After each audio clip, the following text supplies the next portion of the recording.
So guys, Andrew's gone ahead and posted a new interview with a psychiatrist. If you do want to join the real world, we have a link in the description. This one is going to be absolutely crazy. Ready to break the internet, friend? How are we going to break the internet? You said you wanted this to be impactful. What would that look like to you? That's a really good question. I think a lot of people are interested in my journey. I think a lot of people are interested in how it feels to go through what I'm going through. Yeah. I think there's a lot of people who want me to martyr myself. A lot of people are living vicariously through me. Yeah.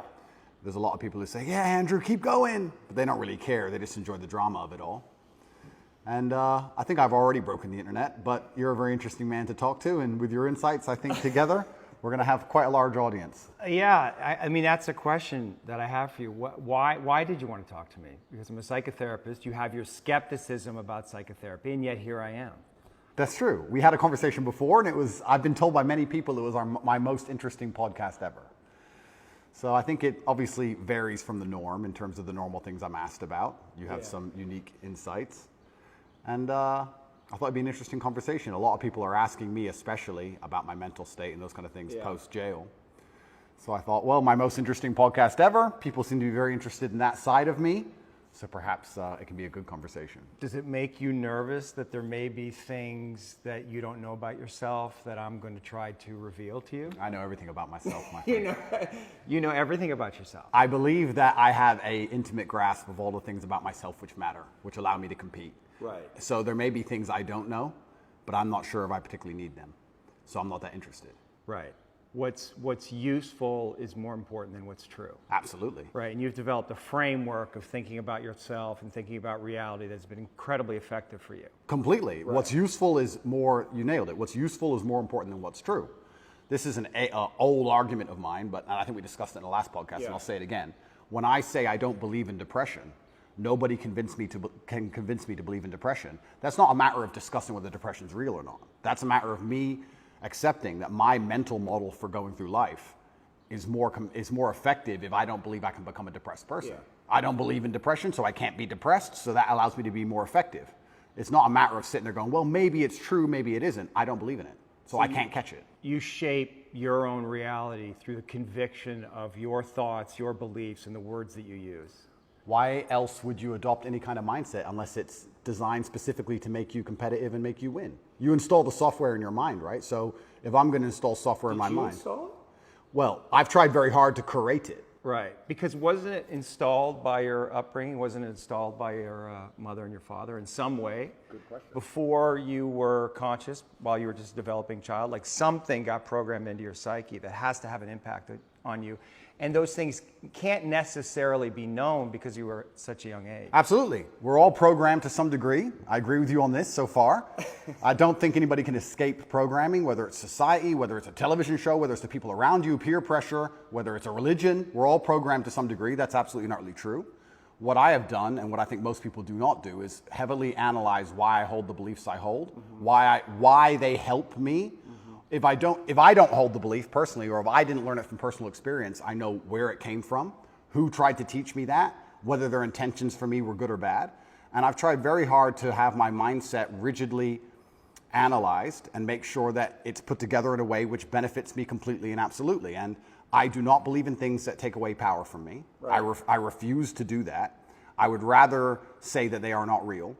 And people will sit here and argue to the end of time that they are real, but they're not real in my world. And I live inside of my mind. So even if you throw me in a Romanian dungeon, the idea that I become a depressed person is not a framework that my mind works within, so I can't become depressed. I can feel a little bit sad, sure, I can feel depressed, but I can't be depressed.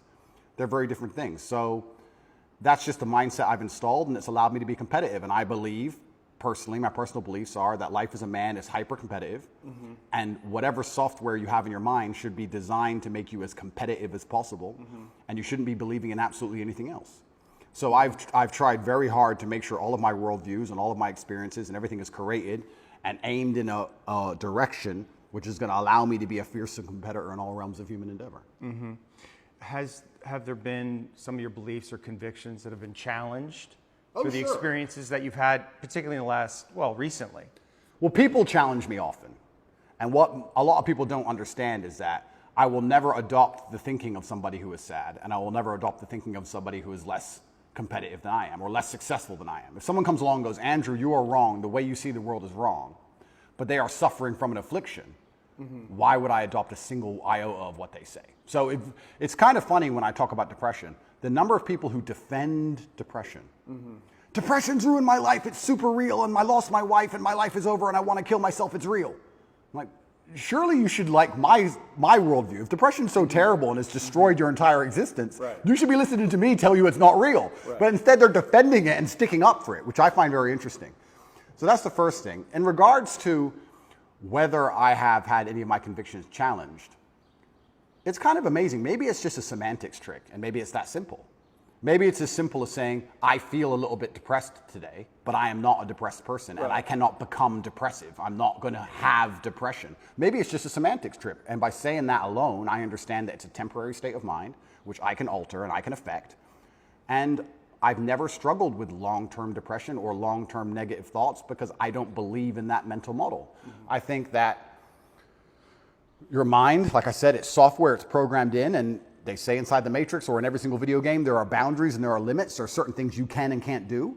And I don't believe my mind can be put in a state of permanent negativity. I don't believe in that. I don't think it's possible, so it just doesn't happen. You said you experienced depression, some form of depression or depressive feelings and sadness in prison. What were the thoughts that were coming up? What was happening? Well, there's a lot of uncertainty, which is the first thing That has to be scary. It is scary. It's scary. And also because you're a man who's totally in control of your world, of your life, and that's almost like an imperative for you. And that gives you power. And all of a sudden you're thrust into a situation where you're essentially helpless. Well, you just nailed it. You completely nailed it, because I was exactly about to say it's the uncertainty that I struggle with the most, because in my life I'm in charge of everything. I know exactly how everything works, and I'm the boss, and I get to control absolutely everything. And this is the first time in a long time I'm in a scenario where I have no power whatsoever, no influence, basically. I don't know what's going to happen. Nobody else knows what's going to happen. And also in my worldview, in my world, I'm the hero, right? I'm the head of the clan. Not just my family, but of a lot of people. A lot of people rely on me.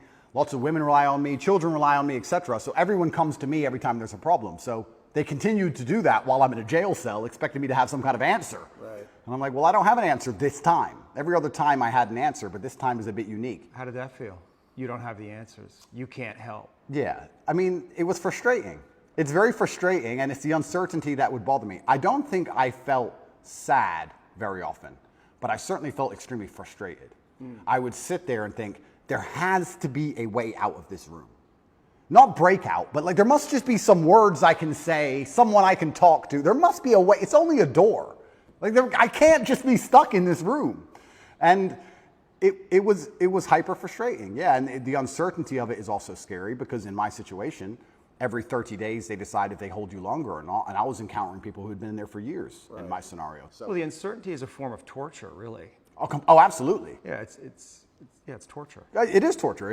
And it's designed to make you break. You don't know how long you're going to be there for. Nobody knows. You hear horror stories. You see other people getting out who've done worse things than you after a week because they've signed a piece of paper or admitted to something or whatever they've done a deal. And you're sitting there, and yeah, it's hyper frustrating. And I think you have two choices as a man. Often when bad things happen, I feel like you can maybe get depressed and sad about it, but the other outlet's usually anger or a form of anger. I felt like anger was more, in many cases, anger is more effective, I guess. It's more useful. You were angry in there? I wouldn't say I was angry, but if I started to feel negative, I could turn it into frustration or anger, which I could at least alleviate with 2,000 push-ups. It's better than feeling sorry for myself. I feel like if I had to choose one of the two outlets, deciding to use controlled anger was more beneficial than sitting around feeling sorry for myself. I don't ever believe in moping or feeling sad. So when I was at my worst, perhaps I was a little bit angry. But then again, I also think I do that in my normal life. If I'm honest, I don't think anger is a necessarily bad thing. I think that misdirected anger is a bad thing. I think if you get very angry about scenarios and you put it in the correct direction, you get unlimited motivation and you get a lot done. The water behind the dam, it can be destructive, but if it's pushing through the turbine, it powers the town, right? So if I wake up and I go, I want more money, if I can get pissed off enough about it, I can do 36-hour work days, right? So there's nothing wrong with being angry in my world as long as you are putting it in the correct direction. It's uncontrolled anger, I think, is a problem. Right. Anger can be used as a fuel, and it's necessary. And from my framework, anger sometimes is a mask for pain. I'd agree with that. So did you experience pain in there? I know pain is a kind of an abstract word, but was it painful for you? Like, I want to know about your pain. Yeah, it's strange because I'm being as honest as possible. It's strange because I had this instilled sense of duty where even though I'm in a jail cell and I can't leave, and even though I'm cripplingly bored, I don't feel like I had time to feel pain, or I didn't feel like I had time to be a victim. You had nothing but time. No, I didn't have time. What are you talking about? Because everyone outside still relied on me. So when I would get on the phone, people would... Is that avoidance, though? I don't know. Do you keep busy? Do you avoid your feelings by keeping busy, being on the computer all the time? All the things I had to do still had to be done. Just because they threw me in a cell, it just made it more difficult, which means I have less time than ever because the difficulty's been increased. And when I would get on the phone, we wouldn't discuss how I'm feeling. I'd be worried about how everyone else is. They'd be like, how are you? Yeah, I'm in jail.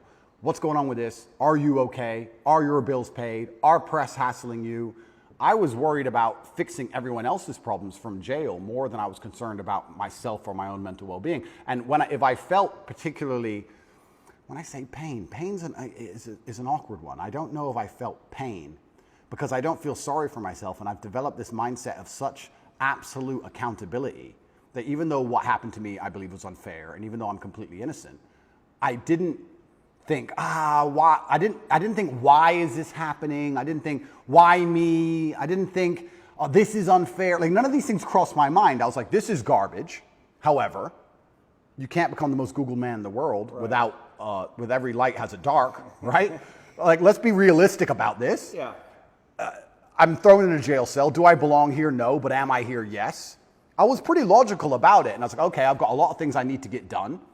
And I would feel angry if I couldn't get them done. But I don't think I felt pain. Now, I'll admit I don't sleep very well since I've left. Why? I could admit Do you know why? I heard you say in one interview that you have nightmares. I do have nightmares. Yeah. What are your nightmares about? I don't think they're about anything. I just have almost like an adrenaline rush out of nowhere while I'm sleeping, and I shoot up. I bolt awake. No thoughts, no memories, no real visions? thoughts, no real story. Fear. That's fear. I guess it is, yeah. So so let's just, you're dreams are a reflection of the unconscious. And if you're having nightmares, there must be some unresolved fear that wants to get worked out. I believe so, but then also, I love the idea of that. Of having unresolved fear. That sounds like the most interesting thing in the world to me. If someone were to say to me, Andrew, take this pill and your unresolved fear will vanish, I would say absolutely and utterly not. That's not fun. The fun is there's something in my mind which I don't have complete control or complete understanding of yet, and it's not detrimenting my day-to-day life really. Okay, I lose a bit of sleep, but this sounds like an interesting journey. It sounds like I'm in a new level of the video game and I've been thrust into a dark forest and I get to do something brand new. And I'm really genuinely not worried about it. You're not, yeah, you shouldn't be worried about it. It's just where you are. I'm not worried about it, and I'm also not like, oh, I need to fix this. I don't care. I'll have nightmares, and I'll wake up, and I'll either go back to sleep or I'll continue to work, and that's life. Maybe life will keep giving you situations in which you'll have to confront that fear to resolve it. Why would I want to resolve it? Well, because... I mean, if I'm really that tired, I'll sleep. No, but fear creates distortions in our mind, right? I mean, fear is the seed of evil. Right? And so we want to know what we're afraid of, because if we block our fear, we're susceptible to bad actions, right? And fooling ourselves about what they are, rationalizing. So I would argue that it's actually vital for you in the position that you are in and the responsibility that you have to actually confront your fear in a very real way, which probably goes back to your childhood. I mean, your dad was, the haircut story, and I don't know if you want to talk about that, if you're willing, but that's it. When I read that, I'm thinking about that little boy. It must have been fucking terrifying. It is, but I do think I had the best father on earth. I'm not disputing that. Yeah. I mean, there's a lot of good that came from your father. I'm not disputing that your father was a good man. Yeah. When you say he could go from 0 to 100 like that for a little boy, It's scary. It's fucking scary. It is. But And that fear has to be in you. You don't know what the fuck he's going to do. Yeah, completely. Yeah. But I think that's prepared me for life fantastically. And I also think the fear. But have you reached a limit? Have tolerance? you? Well, of the video game. I mean, you're facing all these charges. Yeah. Right? So something, and maybe this is what you need to go through. I mean, you're on the hero's journey. Yeah. Right? And this is inevitable in some way. But also along the hero's journey, you have to die to be reborn. That's true. And I agree with all of that. But if I'm genuinely, I mean, I psychoanalyze myself all the time, which is one of the main reasons I don't believe in therapy and psychoanalysis. You can't psychoanalyze yourself. Of course you can. I do it myself. You don't think that's hubris? No. You can know your own mind, that you don't need reflection from others to see yourself, that you can see yourself perfectly? I think that, no, I don't think I can see myself perfectly, but I think that life is a perfect reflection. But why not get help? Why not? Like, Because then it becomes a crutch. I like the idea that I can rely on myself to fix myself. well, you have a coach. Is that a crutch? No, it's not, because he's teaching me something. difference? That's fine, but like if I had an affliction, I would like to be my own doctor. And I think with your mind, you can do a lot of it yourself. And I think if you have a very strict framework in how you measure how successful you are as a human, and I do it through competence and achievement, I say, which mindset do I need to achieve as much as I can possibly achieve? Right. And I can measure that in real time. I can measure that in literally dollars and world championship title belts. I can literally measure the success. Mm-hmm. I'll say, okay, well then this is the mindset I need to have to be as successful as possible. Anything that's deviating me away from that needs to be addressed and concerned and dealt with, and I can do that myself. And I think the fear that if it's fear that's waking me up from nightmares now, it's just because I understand there's a very big apparatus, a very big enemy which I cannot destroy and I cannot beat coming to get me. Mm-hmm. So I do think that wakes me up. I think the fear is healthy. I think I'd be stupid to not be afraid. But I don't necessarily want the fear to go away because I have no problems feeling bad. Well, it's not about going away. It's coming into deeper relationship with it. And understanding that there's fear that's happening in real time, but there's also fear that may be in your psyche somewhere, in your body that's connected to your history. And that may need to be resolved because otherwise you're projecting things out that you may not be seeing reality totally clearly. That's the thing, right? Like, is there a way that you're not seeing things perfectly clearly? Well, then we go back to what I just said about perhaps that's true, but if I measure myself purely on competence and purely on achievement, whatever I think and whatever I'm doing is obviously fantastic. So I'm very happy with the mindset I have. And then we go into the argument, which is a level deeper, is am I supposed to be happy? Am I supposed to feel good? No, it's not happy. No, of course, but this is what I don't understand about people, especially men in the world today. Why are they so worried about being afraid? Why are they so worried about, I was afraid every time I fought. Yeah. I fought anyway. Yeah. Like, I don't let fear guide what I'm going to do. I do what I'm supposed to do regardless of how I feel. So I don't see anything wrong with feeling fearful. I don't see anything wrong with feeling stressed or under pressure or anxious. All these things men are trying to get rid of. And I talk about men specifically. I gender this because I'm a man. I don't know how it feels to be a woman. But all these things that people are trying very hard to get rid of from their brains, I don't see why they need to leave. I will argue the point that if I feel anxious and pressured and stressed and fearful, I will get more done than if I was happy. I think if I was happy, I'd just be hedonistic and just wasting my time. I think that you get a whole bunch done with these negative connotations and negative emotions, and I think that life is suffering and pain, and you're here to go through it, and the sooner you get used to the taste, the more successful you're going to be. I have no interest in trying to change the flavor, my friend. The flavor of life is pain, and I will eat all of it. And it doesn't matter if they put me back in jail or not. I'm not sitting there going, how can I be happy in jail? I will sit in jail and say, yes, this sucks. It's supposed to suck. Yes, I'm not enjoying this. Yes, I'm anxious and paranoid. And yes, that guy might stab me. And yes, I can't sleep. And I miss my family. And this is what's supposed to happen to me. And this is how I become the best man I can possibly be. And I'm going to succeed regardless. You're very convincing. You're so good though, right? It's almost like I feel like you can rationalize anything, right? It's almost like a trick. Magic trick? Well, you're really good at talking, you're really smart, and it's almost like any question you can turn and make it work for you, which is great. It's a skill, but there's also a place where there's the potential for self-delusion. Oh, absolutely. And I'm not even going to sit here and say that I'm not delusional to a degree. I'm not saying that self-delusion doesn't exist. We all are, right? Let me give you a very simple example. Let me try and use an analogy. I think the only thing better than having everything you want is not wanting anything, right? So I have every car on this planet. I have 40 supercars. Most people want a supercar. I have 40. But there's that unique 0.1% of people who genuinely don't want one. And I think that's more freeing than having everything you want. right? So the true mindset is not wanting anything. Most people, the best they can do is having everything they want. And I feel like you can kind of do this with the emotions as well. I guess my general consensus is that I don't think I can change or affect the world to the point where pain and suffering and bad things are not going to happen. So isn't it best if I just enjoy all of that? Doesn't that make me as powerful as possible if I say, oh yeah, okay, this is going to suck, good. I mean, I do it when I fight. Yesterday I was fighting, right? We were doing 12 rounds and all of us were destroyed. And the more he hurt me, the more I wanted to hurt him back. The more he hurt me, the better it felt. The more powerful I felt, the more he hit me. Because then it's my turn, right? So if I can't stop him from punching me, and I'll do my best, but if I can't, then surely you should learn to enjoy it, right? Mm-hmm. And I don't think you can stop life from hitting you. And I don't think you can stop life from giving you unexpected surprises. And I don't think you can stop yourself from feeling sometimes sad or anxious or upset. So I think the best mindset you could adopt is finding that engaging and exciting. Mm-hmm. I'm not going to lie to you. Although I am facing very serious charges, and although they are trying to destroy my life, and although I cannot sleep the same, and although they're out to get me, and although I've suffered, part of me is excited. Part of me is like, okay. Why?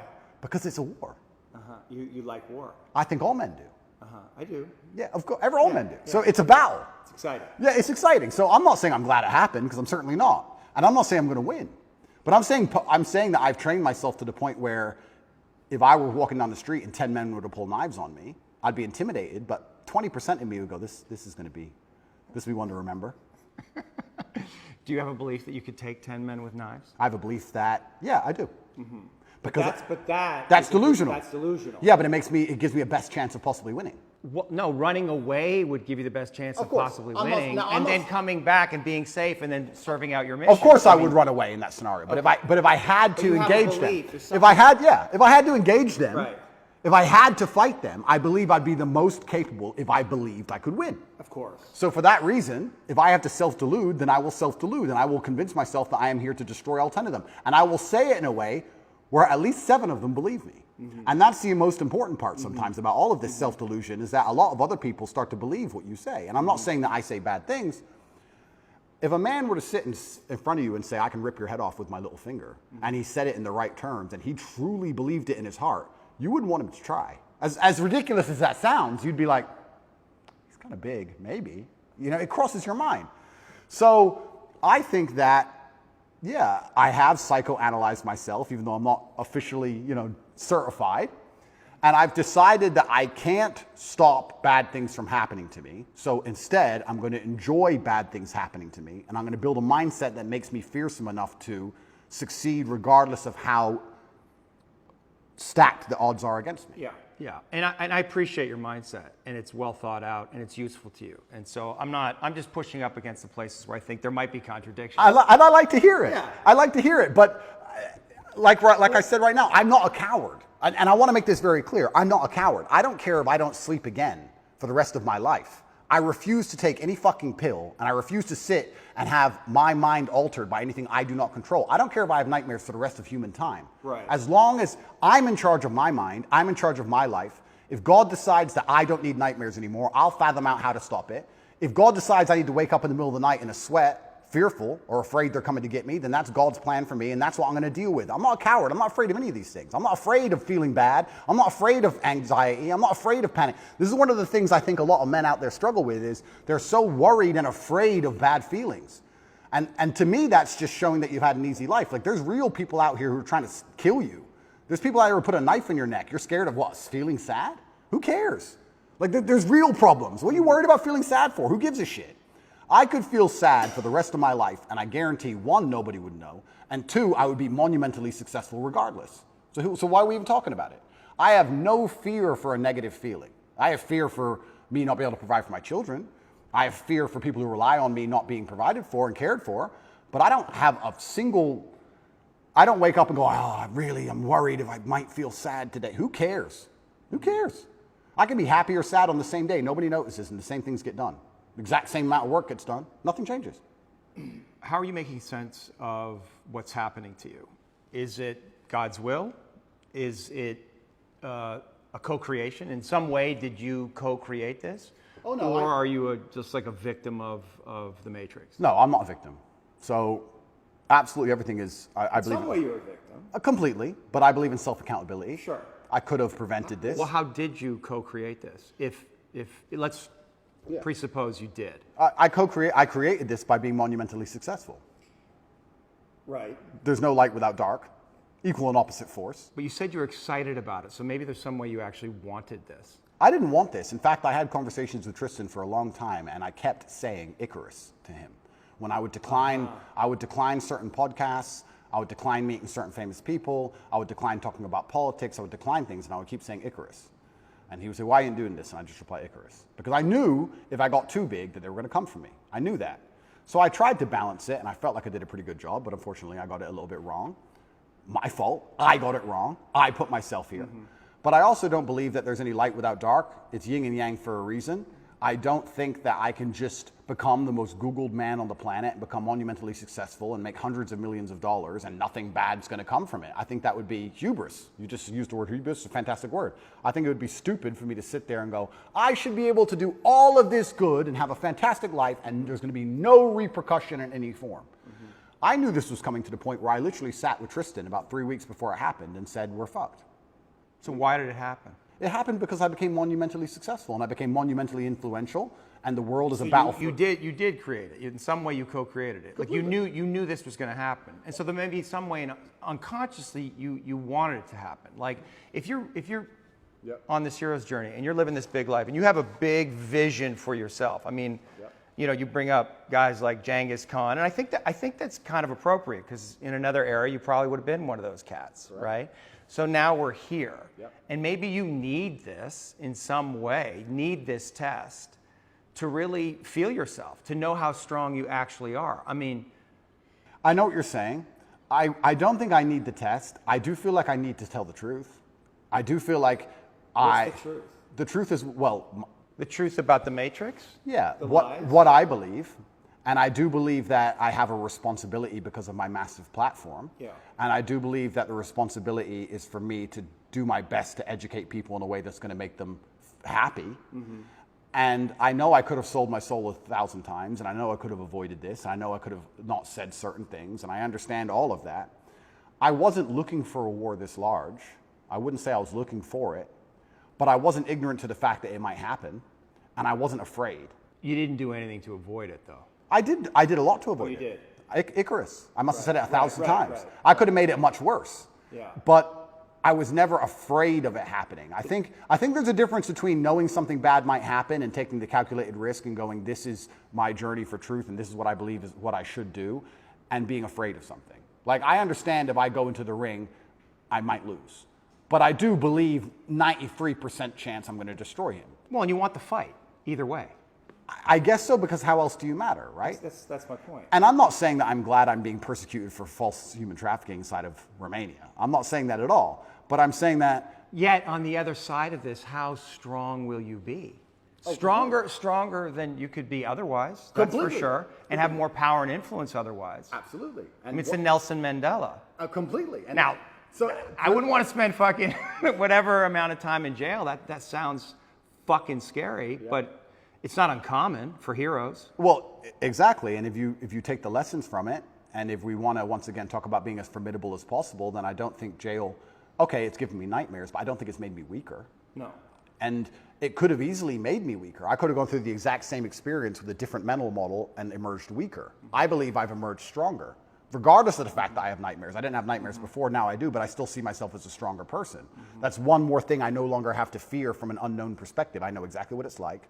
I know the best ways to deal with it, which I developed within the 3 months. And if they put me back, I know what I'm going into. So that's a unknown area of the map explored. Yes. And I don't want to go, but I do believe that I'm more powerful than ever. And you have to find the good in it. That's absolutely not for sure. But I don't think I want to be very careful. I don't think I was looking for this fight. I'm finding the good in this fight. I believe that my fight actually has far-reaching repercussions for society now. I think that however this plays out is going to affect society in real time. I wasn't looking for it, but I was never... Did you attract it in some way? Well, if you are a force for good, then the evil is going to attack you, isn't it? And I do genuinely believe this is the battle of good versus evil in the world today. I believe that truth is always going to be on the side of good. I am religious. I believe the things I say most people knew were true only 10 to 15 years ago. I don't think they're radical ideas. And I think that there is an evil force in the world which is extremely deceptive. And they are out to try and silence me, not because what I say is wrong. It's in fact because what I say is right. I believe the reason I have so much influence and the reason so many young boys listen to me and pay attention to me is because I say things that are true, that they know intrinsically, evolutionarily, inside of their bones as true, that I say things which work. People often wonder why my fan base is so feverish, why my fan base is so dedicated. Well, if they listen to me, it's the first time they ever feel good. The first time they ever train hard and start to feel better physically, and they start to feel better mentally, and they adopt my mental model, and now they're not stressed or depressed anymore.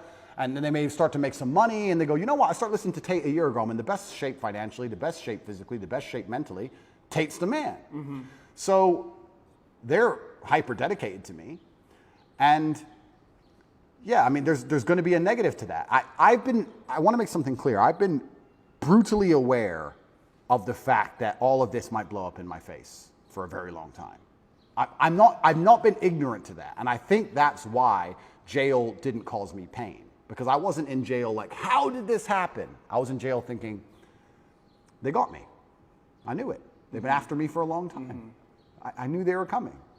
And I don't know if that's a coping mechanism, but I was saying on every single podcast before I went to jail, they're going to try and put me in jail. I knew it. Right, right. You said that there's a light and a dark.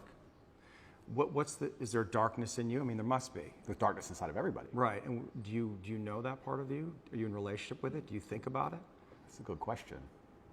First, I have to identify what would the darkness in me be.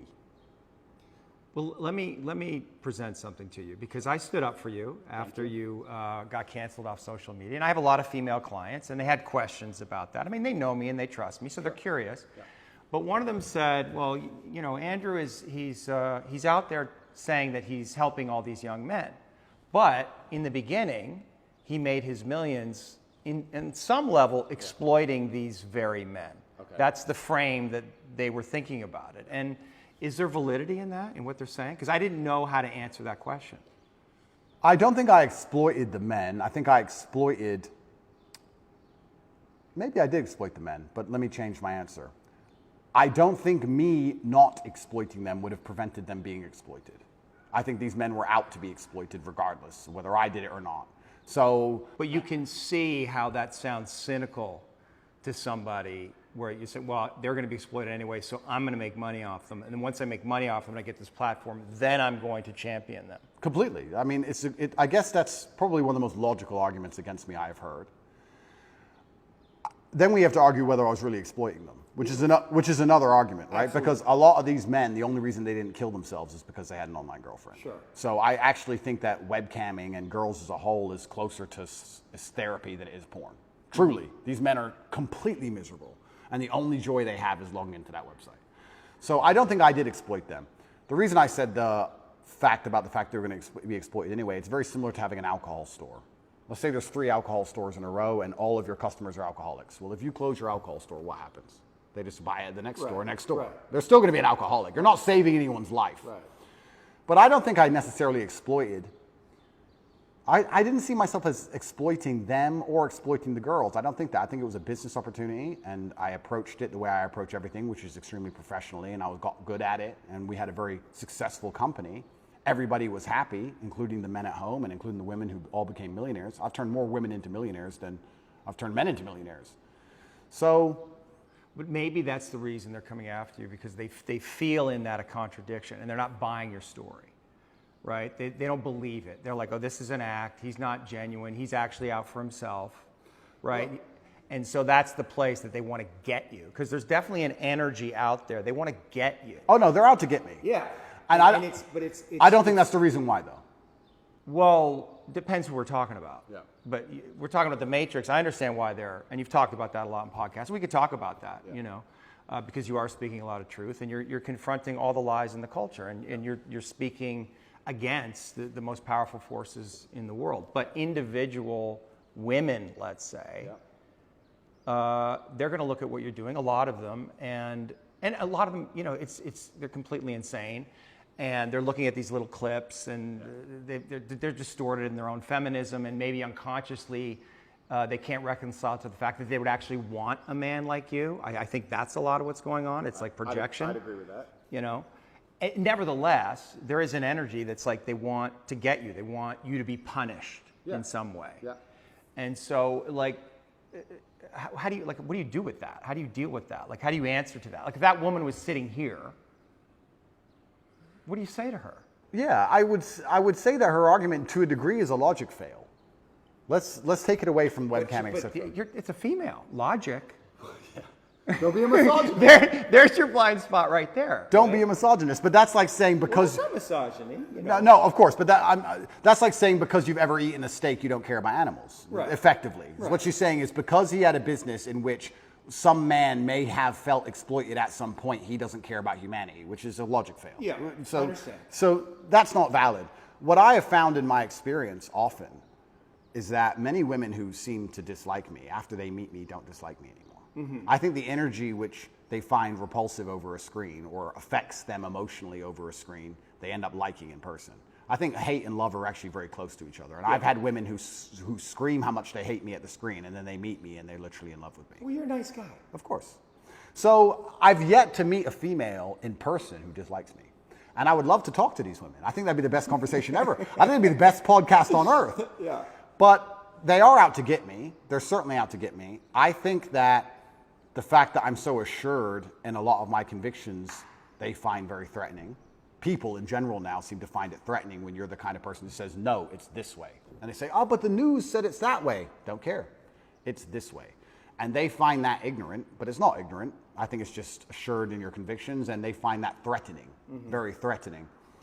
I think that there's a lot of people who find me threatening, not because of necessarily what I say, but just how sure I am in my convictions and the way I present myself and in my monumental success. They find that overall threatening, the same way a rabbit will find a tiger threatening. It doesn't know why, it's just like, it just wants to run away from it. So is it incumbent on you then change the way you're delivering the information so more people can hear it? No. No. Because there are some people who cannot be saved, and it's not my intention to save everybody. I have no intention of trying to convince everybody to like me. My intention is to try to speak to the people out there who know what I'm saying is the truth and who like the way it's being presented and said. I, once again, have no concern with being disliked by X percentage of the population.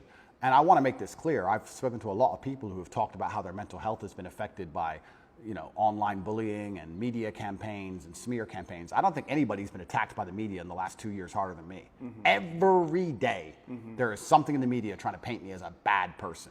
On TV channels from Ulaanbaatar to Utah, across the entire world. And I can sit here and say categorically, I've never read a media report and been like, shit. I've just been like, clowns. Don't care. That's a lot of energy coming at you. I mean, psychic energy coming at you. And like, have you reconciled to this idea that you're Andrew Tate. You were born, you have a life, you have your own inner world, just doing your thing. And then there's an Andrew Tate that's out there. And people are projecting their love and hate onto you. And it's none of it's really real, but you have to hold all of that mass projection. Correct. How is that? Yeah, but then let's psychoanalyze me, right? You're the professional, I'm the amateur, but let's do it. Why don't I care that the media continues to attempt to slander me continuously, and they don't do it to anybody else, and it's unfair that they're doing it to me, because if I was a genuine sexual predator like the people they defend, I'd be protected by these people. We can discuss this, right? Sure. If I was going into girls' toilets, they wouldn't say anything bad about what I was doing. Yeah. So why are they, the fact that it's so unfair and it's so pervasive and it's so aggressive, why doesn't it bother me? Am I ignorant? It doesn't bother you? I don't think it does. Do you block it out? I mean, you must read these things and you see your name associated with these horrendous crimes. But it's not real. I understand. It's false. But you're able to every fucking bullet perfectly? If what they were saying was true, it would bother me. Yeah. But genuinely, because I know it's all garbage, it's all lies, it's water off a duck's back. And maybe my obsession with truth is obsession, I don't know if that's the right word, but because I believe I'm talking the truth and because I believe the current war we're in is genuinely one of truth against deception and lies, that's their only weapon. Sure. That's their weapon is deception and lies. So everything they say is a lie. So it doesn't really affect me. And I will sit and say that. But I know for me, it's painful when I'm not seen. Like my goodness isn't seen, right? Like it's painful, or people misrepresent the things that I say, or judge me because of my association with you. Like it's painful. I'm not seen. Correct. Right, and that can make me angry and maybe cause, I don't know, some kind of negative reaction within me. And I guess I'm just curious, like, isn't it painful in some way? Like people, because there's a lot of people out there, they don't see you. They don't see your goodness. They only see the dark part of you, or they project their own darkness onto you, or their father's darkness, or Trump, whoever the fuck it is. They project that onto you. In some way, isn't that like? But those people are already paying the price. But those people, but for you, I'm saying for you, your inner it doesn't bother me because those people are already paying the price for their ignorance. Their minds are not free. Anybody who sits and watches the news and believes what the news says about me is the same kind of person who believes everything the news says. Right. And if you have two choices in this world, people are talking about the battle I'm in, and yes, I may be spearheading it, I may be at the front of it, but I believe that this war cannot be avoided. You are either at war against the injustice and against the lies, or you're at war with your own mind when you believe they're garbage. It is impossible for a man to believe the crap they want you to believe and be a happy, functioning adult. It's impossible. If you believe the shit that's on the television as a man, you're going to be miserable. So you're either at war with your brain or you're at war with them. Anyone who's going to sit there and go, I believe Andrew Tate is a human trafficker, I have 25 vaccines, I believe in Ukraine. These people are already paying the price because they're already miserable, and I can guarantee everyone who dislikes me is an unhappy person because their minds are enslaved. Mm-hmm. So I don't feel, when someone sits across from me, which has never happened in person, but let's say someone on the internet makes a video about me, right? Mm-hmm. And these happen. A new Andrew Tate's the worst man ever. I can load up the video and just look at him for a fraction of a second and go, he's paid the price. Right. He's already miserable. If I was that person, then depression would be real. These are fat internet trolls, losers, who can't compare to me in any human metric. They know it, which is why they dislike me. Mm-hmm. Because anybody who genuinely gets out in the world and looks for truth and looks to be successful and is tenacious and is brave agrees with everything I say. Mm-hmm. So I don't feel pain when someone sits and says garbage about me because I believe that their mind is already suffering because they're not free. Mm-hmm. Their mind's not freed. Anybody who can listen to what I say long enough and not be emotional about it and actually understand it, well, those people aren't paying a price. So maybe that's a coping mechanism, but every single time I see a woman who hates me or a man who hates me and I compare them to the people who like me, there's a massive contrast in overall physical attractiveness, success, financial success. Like, it's amazing. Sure. So it's like, okay, well, my haters are way down here and the people who agree with me are way up here, so let them hate. Maybe they just resent you. Of course, not maybe. I think a lot of the reason this is happening to me is, and maybe this is arrogant, but... Are you arrogant? I'm with the therapist, so I'm allowed to be arrogant, right?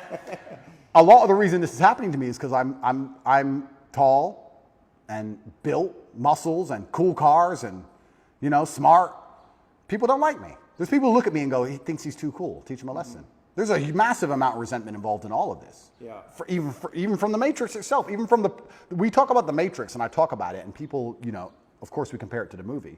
But at the end of the day, there are people moving parts in all of this. There's a prosecutor, there's a judge, there's a lawyer, whatever. Mm-hmm. Someone is sitting in an office who gets a piece of paper saying, destroy Andrew Tate. Mm-hmm. And that person looks at my life and compares it to theirs and they feel resentful. Mm-hmm. And then they go, okay, let me use every power I have to try and destroy this man. Right. If my life wasn't so aspirational is a word you can use, but if it also didn't tick nearly every single box in regards to every teenage boy's dream, I think that they would be a lot less interested in trying to hurt me. Right. They're trying to hurt me because of the things I have and what I can do. Mm-hmm. So there's a massive level of resentment in all of it. And I also think the people who dislike me, a lot of it's resentful. It's either weaponized virtue or resentment. Right. Especially weaponized virtue. Let's talk about that. Because whenever I have a hater online, it's funny, people who hate me in person are very respectful to me. It's very strange. Isn't it weird how the bottom line of humanity is always going to be physicality? When they meet me, they shut up. Sure. Keyboard warriors are very tough. Of course. But online, it's very hard to say I'm stupid. It's very hard to say I'm not successful. It's very hard to say I'm fat. It's very hard to say I'm ugly. It's very hard to say I'm not charming or I'm not charismatic. It's very difficult to attack me with anything other than the fact I'm a bad person. Mm-hmm.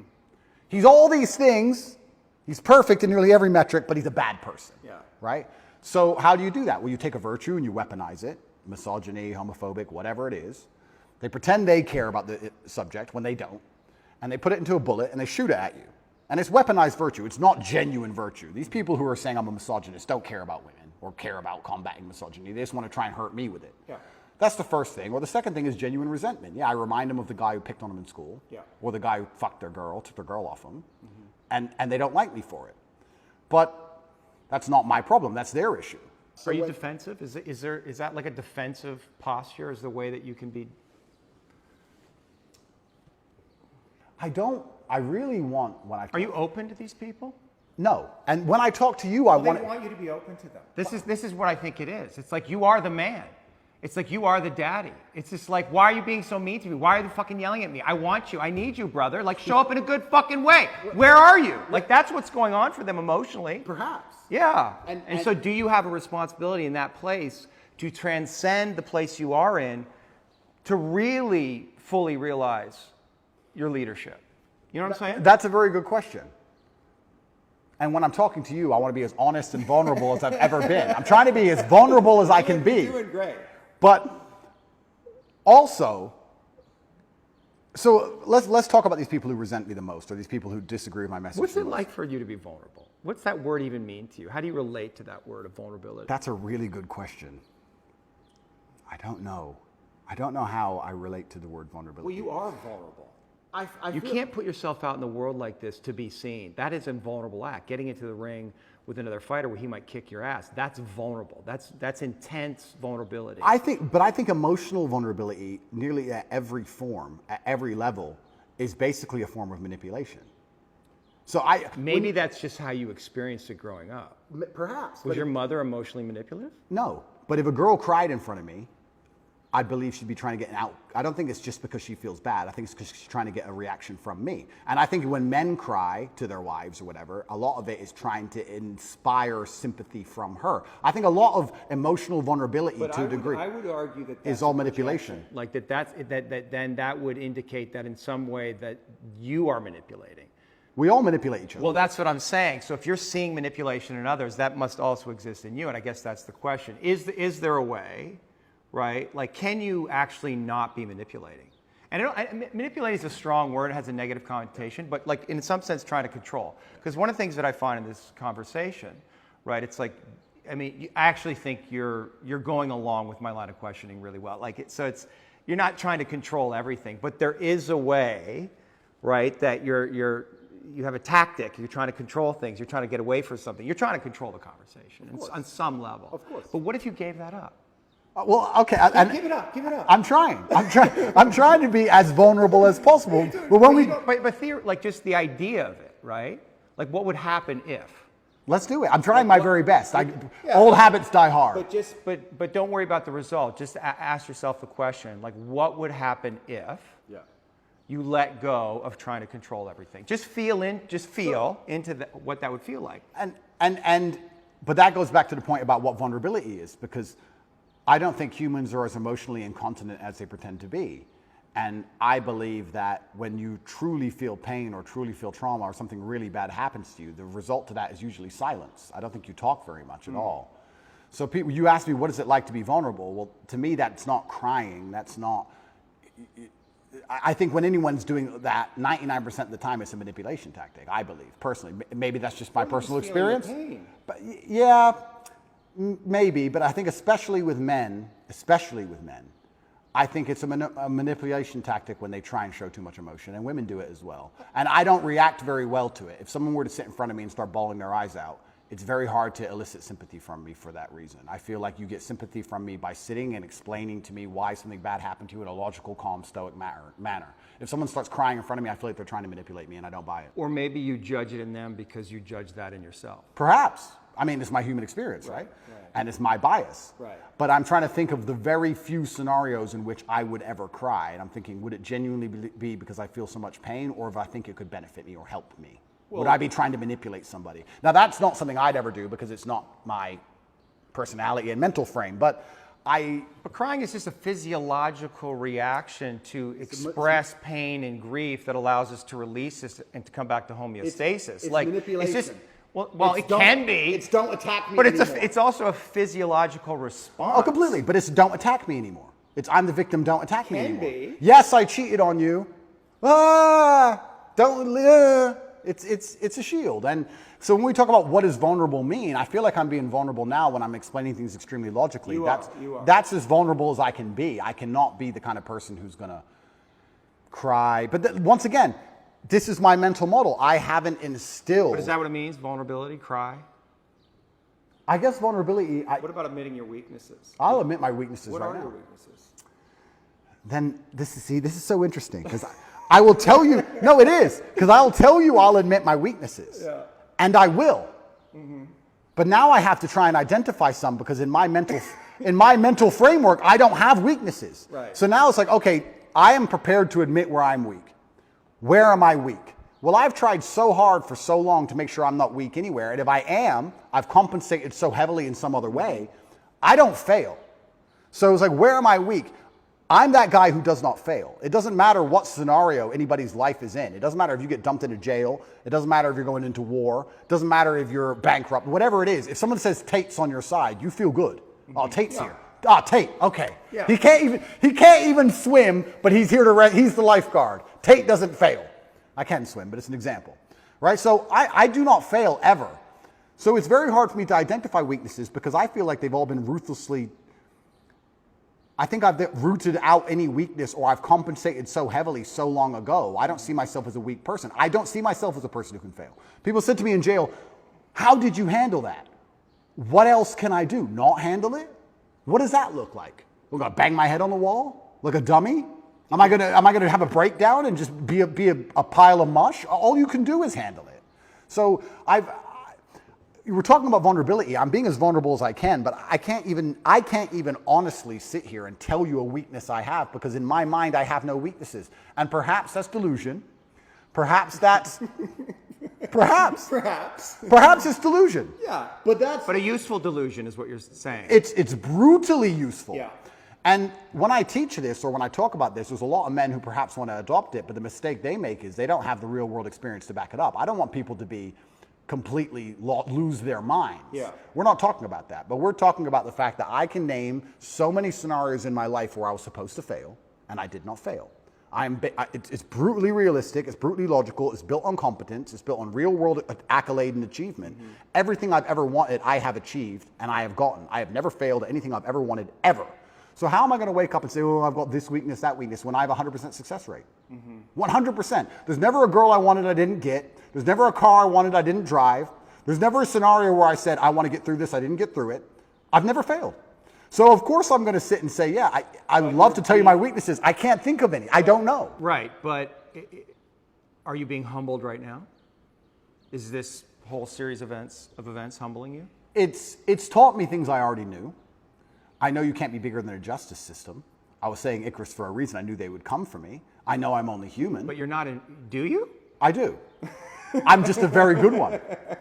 I'm just a very good one. Is there somewhere inside you a belief that you're invincible? Like you can't get got? Because that is a dangerous fucking distortion. No. I wouldn't have been saying Icarus for that reason. right. I'm actually far more cautious than most people would believe. Mm-hmm. I err on the side of caution. You're tactical. I'm very tactical with all of my life. Even the security I organize, the places I stay, where I go, I'm extremely tactical. I don't believe I'm Superman. I just believe that I do not fail.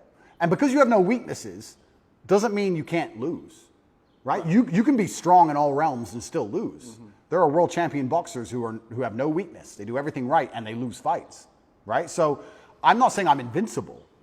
I'm just saying if you ask me to name my weakness, I can't think of one. What should we ask the guys? Sure. You can ask people. You can ask people around me. I would love to hear it. And I guess I can tell you what people say about me. Well, actually, that's a good question. Do you feel like you get? I mean, I guess Tristan, but you get honest reflection. Can you trust the reflection? Because you're at the center of this kind of empire, and you have all of these friends. Yeah. But can you trust the information that's coming to you from anyone? Because everybody's. I mean, I'm here in some way for my own self-interest, right? Yeah. And the fact that you trust me was interesting to me. You let me in your house. I assume that you have some kind of instinct about it. Yeah. But that must be hard, like to trust. I get a lot of feedback and it all goes into a big pile, and I listen to every word that's said to me. I'm not the person who's beyond reproach. Everyone I work with, a lot of people have said things to me, and I'm told about myself quite often. Yeah. And I put it all in a pile, and I analyze every single word carefully. I ignore most of it, but I do listen to it. And I guess the number one bad or negative thing that people will say about me who know me is they may say I'm very insensitive. I hear that sometimes, usually from women. You're insensitive. I'm insensitive because I think once you become a ruthless problem solver, you come across to a degree as insensitive. We have this big issue and everyone's crying. Okay, stop crying, fix the issue. Right. You have to be insensitive. Okay, what are you crying about? Let's fix that. Right. Well, you know that's wrong. Well, a lot of people want to vent. They don't want to fix the problem. They want to cry. They just need you to be with them and say, I understand. Here you are, baby. I love you. Completely. You're rolling your eyes. Yeah, but that's what I'm saying. So when you become a ruthless problem solver, you become to a degree insensitive. Now, there are some scenarios which that doesn't work, right? There's some problems you can't fix. The death of a loved one, that's different. Yeah. But if people are crying about something which is very fixable, it's very difficult for me to be interested in their crying. And I'll tell you why.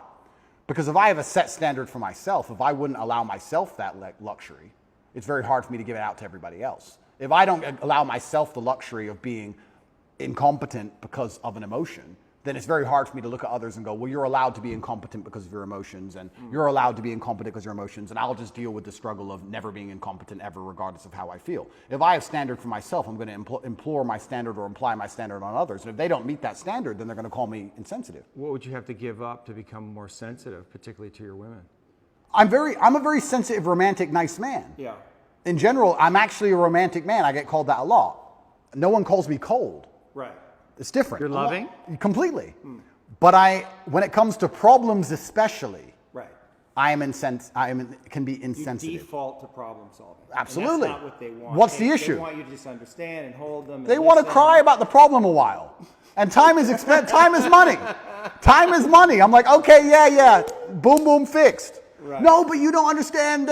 I do understand. Now it's fixed. Shh. Next. Like, Right. I think that's just competence. And I think that's genuinely, I think most men are kind of like that. Perhaps I'm just hyper like that. Yes. So I get called insensitive sometimes. What else do people say negative about me? This is Are interesting. you arrogant? Well, the difference between arrogance and reality is just competence, isn't it? Say that again? The difference between arrogance and a healthy grasp of reality is only going to be the competence of an individual. That's one way of looking at it. But if I can kick the fuck out of everybody, for example, and I say I can kick the fuck out of everybody, am I arrogant? Not necessarily. It depends on the kind of energy of it, right? But I mean, one might say that arrogance hides insecurity. Like, are there places where you're insecure? That's another very good question, but let me think about this for a second and answer it, because these are questions I've never been asked before. But I don't, okay, so what am I insecure about? This is another point, and maybe this is a personality characteristic, which is interesting. I don't do anything I'm bad at, ever. Oh, like sing? Yeah, like sing. I cannot sing, so I will not sing. I'd love to hear you sing. I'm sure you wouldn't. But maybe that once again shapes my reality, because I refuse to do anything I am bad at.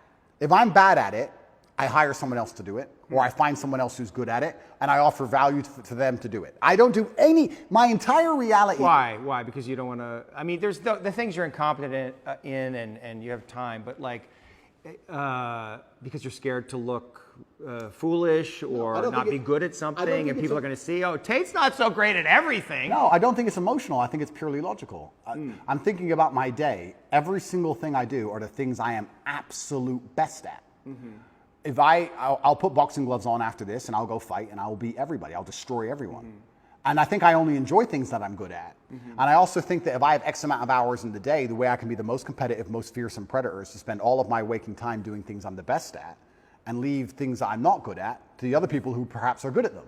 If you're an accountant and you want to become as rich as possible, then what you do is as many hours as possible accounting. But you're rationalizing. I am, correct. Yeah. So let me rationalize it. Yeah. I'll rationalize it. Yeah, but that's what you do, and that can be a defense. I mean, rationalization is a classic defense. Yeah, but that's my rational. And you're really good at it, But right? It's just, rationalization- but it's like a sword you have that's super sharp, and you want to use it all the time. All the time. Yeah, but what if you set it down and realize there's other tools available in your toolkit, and maybe you need to develop those? But rationalizing is how I built my mind. It's all. You don't have to give it up. The sword's right there. You just have to use it all the time. But it's all, my entire framework and how I view the world has all been one massive rationalization, and it's let me build a reality which is exactly But what I wanted it to be. You must know that has limitations, because you can't rationalize everything. That's not what life is. Isn't it? Right? There's other layers of reality that the mind does not understand. Okay, well, Right? you're right.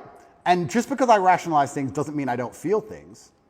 But yeah, I know you feel things. yeah, I feel things. And I actually know that you're really sensitive. Like I wouldn't be here if I thought you were some, maniacal psychopath. Correct. It's because I'm here because I can feel, and that's what I think a lot of people saw in the interview. They felt your sensitivity, they felt your vulnerability, and they were really attracted to it. Oh, I'm a lot more sensitive than people know. And this is one of the things I like to say. When I talk about depression not being real or how life is pain and suffering, that doesn't mean that I'm not saying those things because I've never felt them. Yeah. I'm saying those things because I know them intimately. I'm saying those things because I know exactly how it would feel to label myself a depressed person. Yeah. I know it very well. I just refused to do it. Right. So yeah, I'm absolutely not really a sensitive person. I would label myself sensitive. But maybe but maybe, one second, I just want to go back to my original point. Yeah. Maybe my worldview is affected by, and we're talking about arrogance, when you wake up and all you do are things you're world level at. Yeah. Everything you do are things you're fantastic at, right? All of the time. Yeah. And you beat everybody all of the time at all of it. Yeah. Aren't you going to have a degree, a tinge perhaps, of arrogance? Of course. Of course you are. So, but would I label myself an arrogant person? Well, I'm not going to sit down and say I'm good at something I'm not. Right. So I don't think I'm unrealistic. Are you taking on the full responsibility that you have given all of the gifts that you've been given by God? Yeah. Is there any place where you're not taking on responsibility for that? No. I think I take care of absolutely everybody I love in every single way. I think anybody who's ever needed me, I've been there for them if they've deserved it. I think anybody who listens to my message is becoming a better person overall. I genuinely believe I'm fixing and helping society. I don't know what else more I'm supposed to do. I mean, to a degree, I've almost martyred myself. What else more can I do? My options at this point are either to continue to help people and explain to men why I became so successful, which is all I'm basically doing. I'm saying you're a man and you're upset and you want to be X. I'm telling you how I became what I wanted to be. This is what I did. Is there anything beyond the things you just said that you're responsible for? Like, what is your responsibility here? My responsibility. Well, I guess ultimately to yourself, it's to your family first, right? To what is your responsibility to God? I think God wants me to be the best possible version of myself. I think that God dislikes people who are lazy. I said this to somebody once and he got very offended. I said, God doesn't like lazy people. God has created you and he wants to see the absolute best you can be. I think that if you don't take care of yourself, God has no interest in taking care of you. If you have a Ferrari on the drive and you don't take care of it, who's going to take care of it? Nobody. I think that taking care of yourself and being the best possible version of yourself you can be is how you please God. I think that's one of the best ways to praise him, is to wake up every day and say, I need to be the strongest, smartest, fastest, most fearsome, most stoic, most capable man I can possibly be. This is how I please God. Yeah. So I think your duty to God is also these things, and that's another massive source of strength that I get. When I'm alone in a jail cell, I understand that God is still watching. And God would be unhappy if I couldn't handle it. I don't think, maybe we can talk about God, or we can also talk just about basic cosmic balance. I don't believe you can become the most famous man on the planet calling yourself the top G without the universe testing if you're really about it. I don't think you're going to get to a point where the universe, whatever you want to call it, is going to say, is he really the top G? Yeah. And you're going to have to prove it. If you walk through life and say, I'm made of iron, I'm Mr. Tough Guy, sooner or later someone's going to check you and find out if you are or not. Right.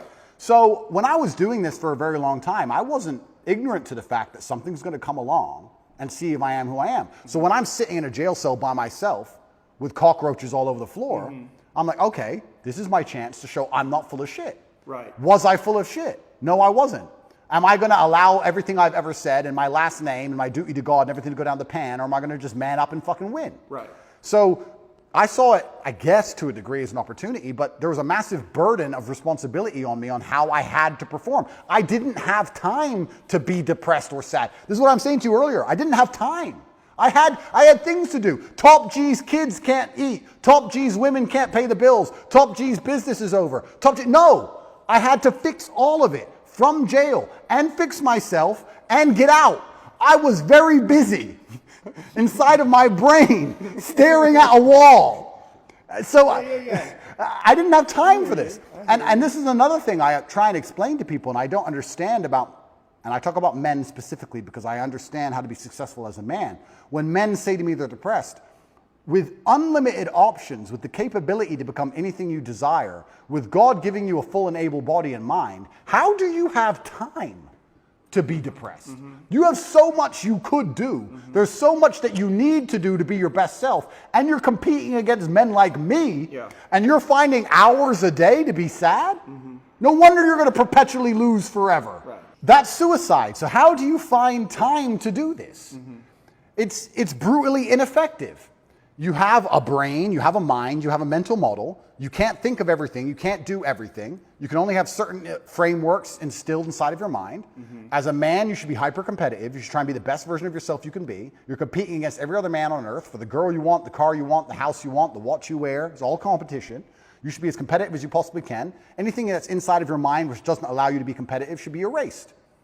This is why I can't name a weakness. I can't name a weakness I have. I've compensated so heavily for any weakness that may exist, I don't even see them anymore.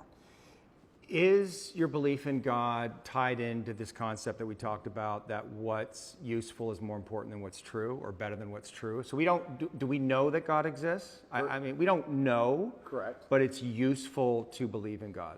That's a very good question. I think that believing in God certainly makes you more powerful, Yeah. which is proof for God. If God makes you more powerful, then God is real. Yeah.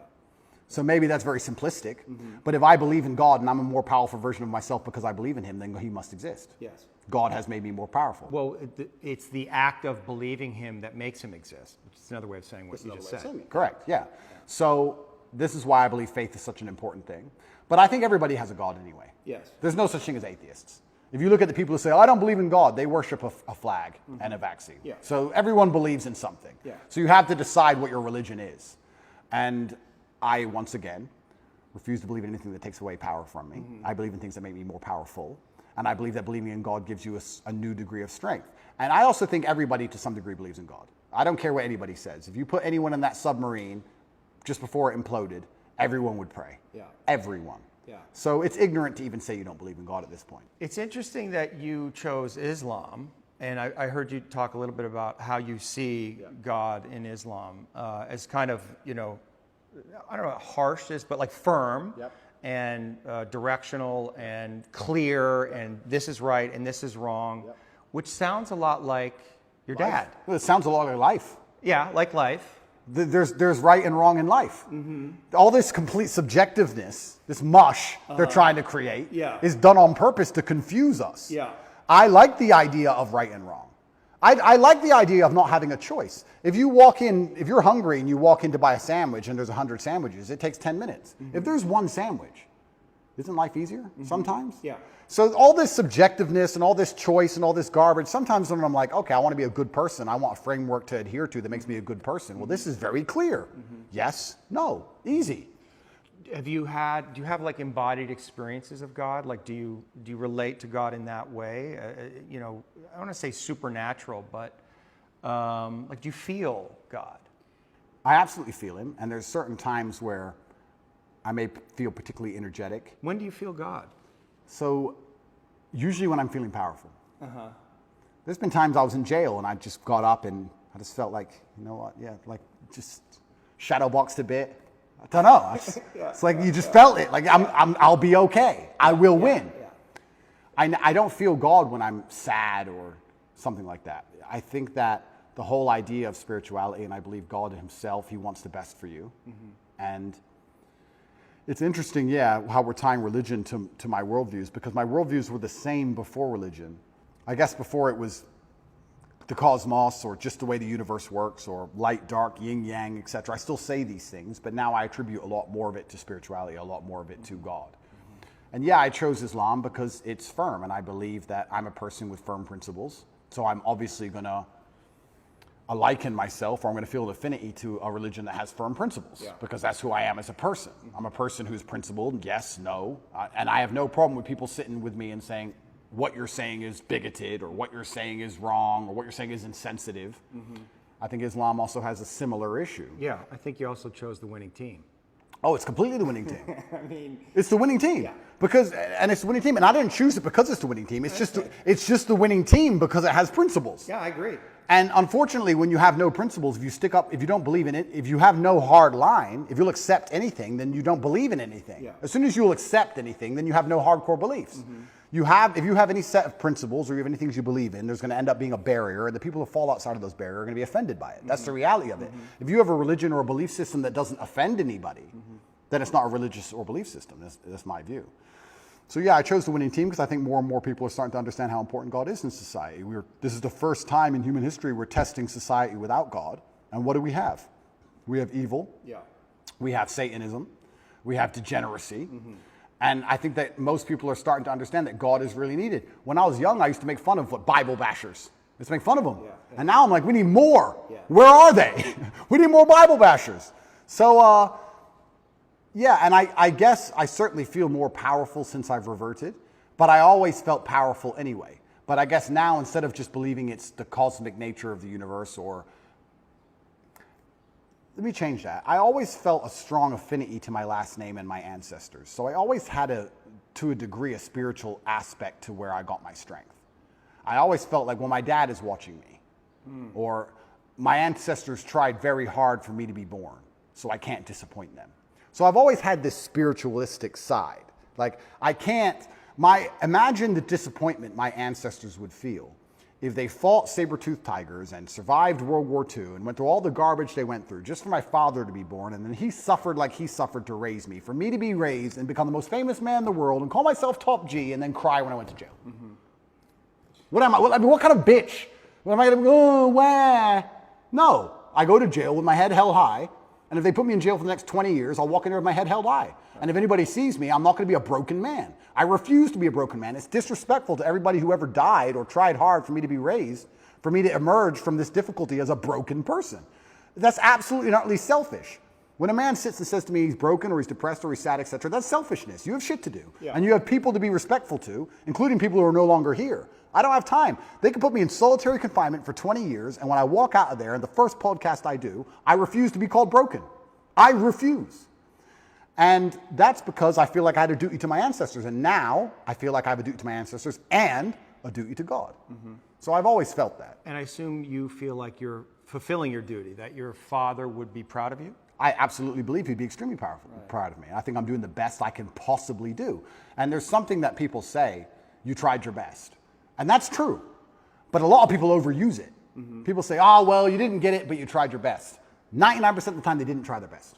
People don't actually try very hard for things anymore. I am truly, genuinely trying my best. I don't waste a minute of my day. Before this podcast, as I set up cameras, I'm working. I don't waste a minute of my day. I do not miss a training session. I do not miss an email. I do not make mistakes. I'm on it. So I'm trying my absolute best. If I fail, for the first time in human history, then I failed. But at least I get the satisfaction in my heart of knowing I actually really tried my best. Most people don't get to get that satisfaction because they know deep down they could have tried a bit harder.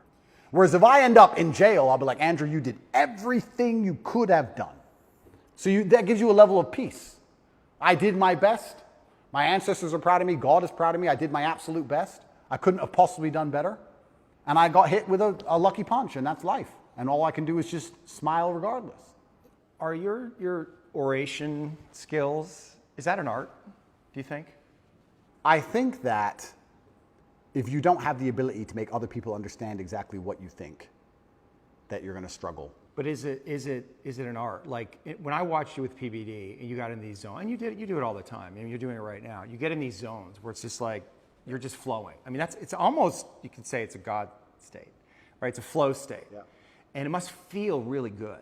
It does. Yeah, like It feels good that you never run out of things to say, and it feels good that I already have 10 things I want to say lined up before I say the first ones. And you know how to say them perfectly, and your voice is clear and resonant, and you're embodied in it. It's a skill. It's a skill. Well, but it's almost like an art, because I was watching you and I was thinking, this is like watching, Charlie Parker play the sax or Michael Jordan play basketball. I mean, you really, and people might say, oh, those are exaggerations, but I don't think so. I don't know that I've seen somebody who's able to do what you do. But that's emotional. So we'll talk about how I'm actually quite a sensitive person. Yeah. I think the reason people believe what I say is because they can feel that I feel when I talk. yes, And it's because I feel things. Yes. So I'm not a cold person at all. I'm just a person with a lot of emotion that I try and control and channel in the correct directions. But I think that, yes, it's a superpower to a degree. Well, I think that's why one of the reasons that people are so drawn to you, because you let whatever wants to come through. And it's also why so many people hate me. Yeah, of course. Because there's no light without dark. yeah, There's there's no joy without pain. You can't have a rainbow without little rain. That's how it goes. Mm-hmm. So I think that it's definitely a superpower for life. It's something I'd encourage every man to learn how to do. Yeah. It's certainly something worth practicing. It's the reason I don't learn another language, because I haven't mastered English yet. Right. So I refuse to learn another language. I can't imagine me and my personality and Andrew Tate stuttering in Spanish. It just be like, what is this garbage? So I don't have time. Yeah. So I will only speak English for the rest of my human years. That's it, because I have not learned every word in the dictionary yet. yeah, But yeah, I guess to a degree it's a superpower. It's extremely beneficial in all aspects of life, especially relationships. I'm not going to lie. I don't argue with women very often, because any woman who respects me and listens to me, I can very quickly and compendiously explain exactly why I'm correct. It's maybe the most powerful skill. The most powerful thing about it is there's two levels to it. One, making people understand exactly what you think. Yes. And the second one is making them think what you think. right. And if you can do the second one, Do you like to make people think what you think? Because you have a lot of influence. yeah. And that's got to feel good. You're influencing people. You have this worldview. It's a powerful worldview. It's got all these things. And so you want to influence other people in some way to adopt that. I think that charity, even of itself, I think charity is probably one of the most selfish things you can do, which most people say, I'm giving money. I give $25 million a year. There's a website, takepledge.com, you can see it. And I feed children all across war-torn countries, mainly in the Islamic world and in Africa. Am I doing that for the children? Yes. But I also feel great. I feel good for doing that. course, yeah. So it's not a selfless act. No, nothing selfless. Nothing selfless. And it shouldn't be. And it shouldn't be. That's right. So when I'm helping all these people out here, I'm not doing it because I'm some philanthropist. I feel good helping people, and people sending me emails saying, you changed my life. I feel good about it. I'm not going to sit here and pretend I'm just Mr. Philanthropist and I just care about the world. No, I like helping people because I feel good about doing it. It makes me feel good inside, which is why I do it. So yeah, I use my power to feel good. And I think the easiest way to feel good is to make others feel good. I believe that humans exist that way, and I think that's why we're societal animals. Even in jail, when I felt my worst, my goal was to make someone else smile. Because if I can make someone else smile, I would smile. So on my worst days, I was my most charming, my most energetic, my most interesting, my most talkative. Yeah. I was happiest on my worst day because I decided that's how I have to be to stop myself feeling bad, because I decided. I also feel like, it's kind of interesting. No one's emotionless, and I certainly feel things. And I'm going to come up with a theory, which you're going to call complete garbage, because I am not qualified. But this is my theory. Yeah, go for it. I believe that emotional energy is a lot like a bucket of water. You have all this emotional energy, right? You have a bucket of water. And then you have a bunch of different holes you can pour it down.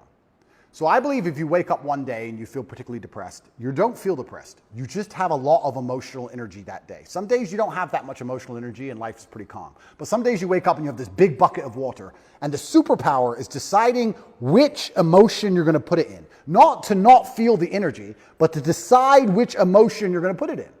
And I think that's my superpower. I don't have the superpower of being able to stop myself feeling things. Yeah. I have the superpower of being able to choose how I use that energy and what I decide to feel. And then if you want to be hyper successful as a person, you have to be very careful to avoid the happy hole.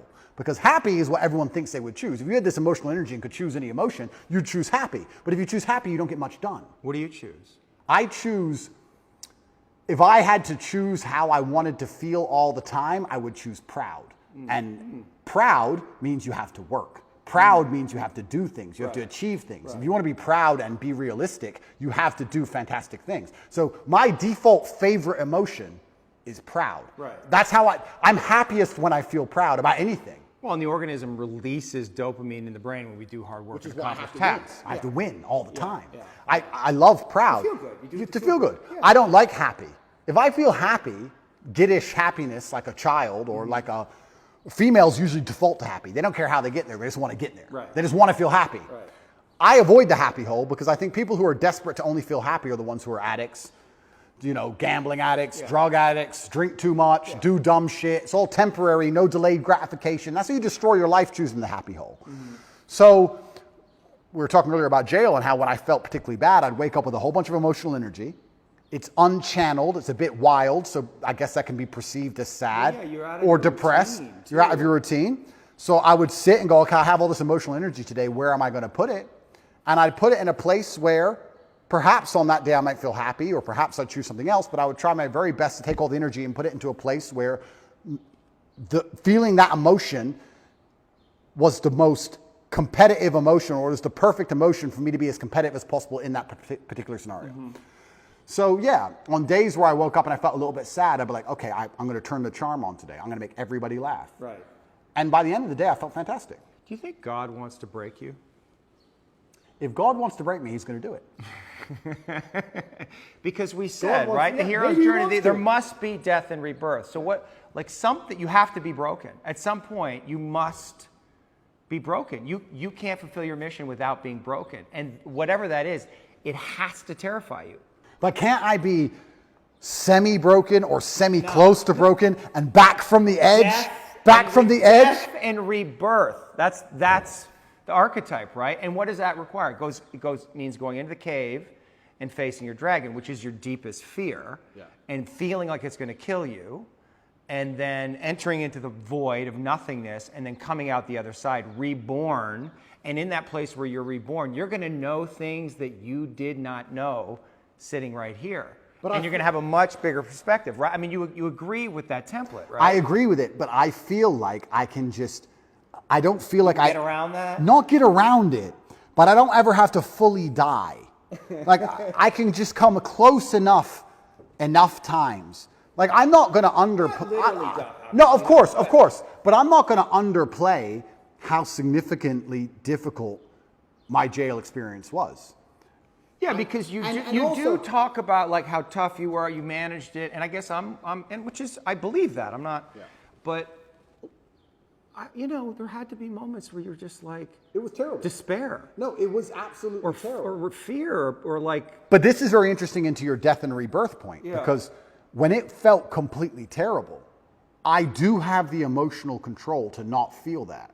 But I decided to let myself feel it because I felt like I wouldn't learn as much if I turned my brain off. That's right. So I've talked on PBD about Tristan.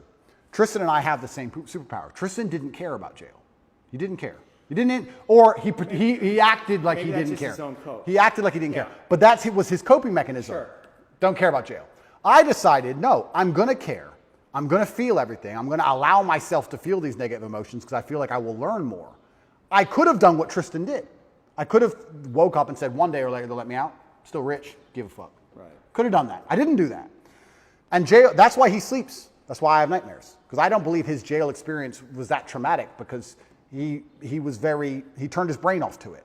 And that is a superpower. Yes. And I do have that power. If I went to war, I could go to war and watch all my friends be blown to pieces and still fight. Yes. I would still be capable. I can turn my brain off if I have to, but I decided not to because I felt that feeling things would teach me more, which is why I'm kind of arguing your point about death and rebirth, because I feel like I don't have to fully break. I just have to get close enough to the edge to learn something and come back. why not break? Because if I break, then there's too Well, you much. know, My there's no empire end. might There's no fall. end. You don't know.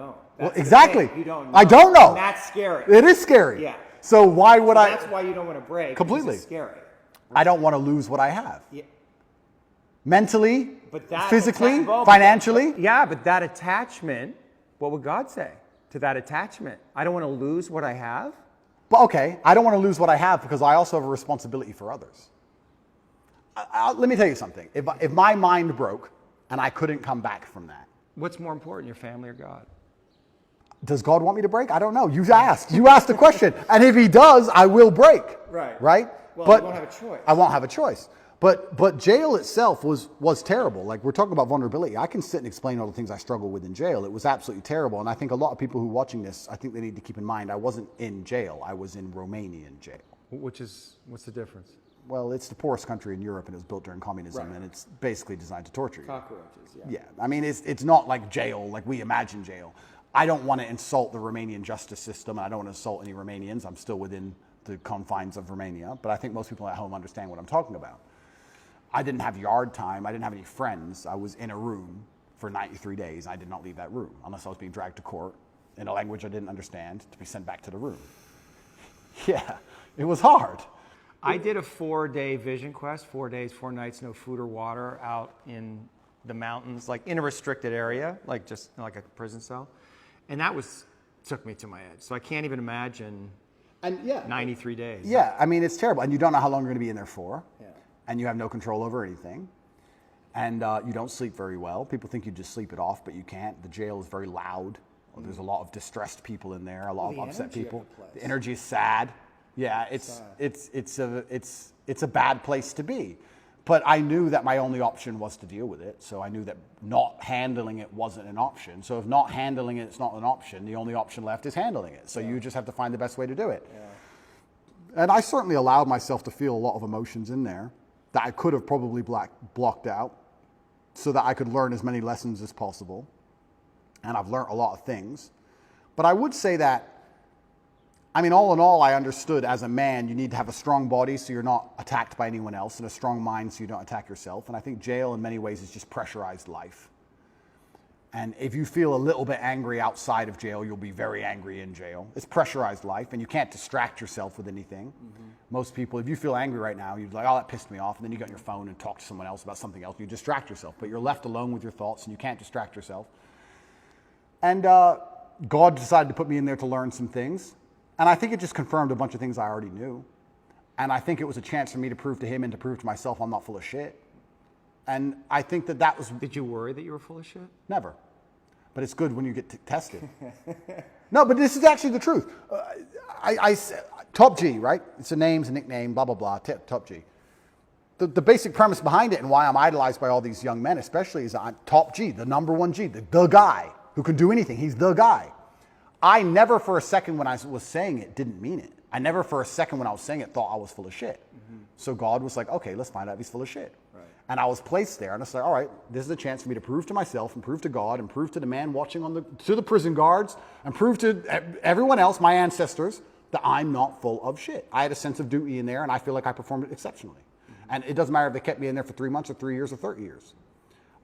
I have to perform. That's who I am. And I will default to rationalizing, as you said, whatever it takes. I will come up with any rationale and I will say it in any way which is interesting and engaging and convincing enough to the outside world and to myself to install it in my brain that allows me to compete. That's just what I'm going to do because I don't want to lose anything ever. Yeah.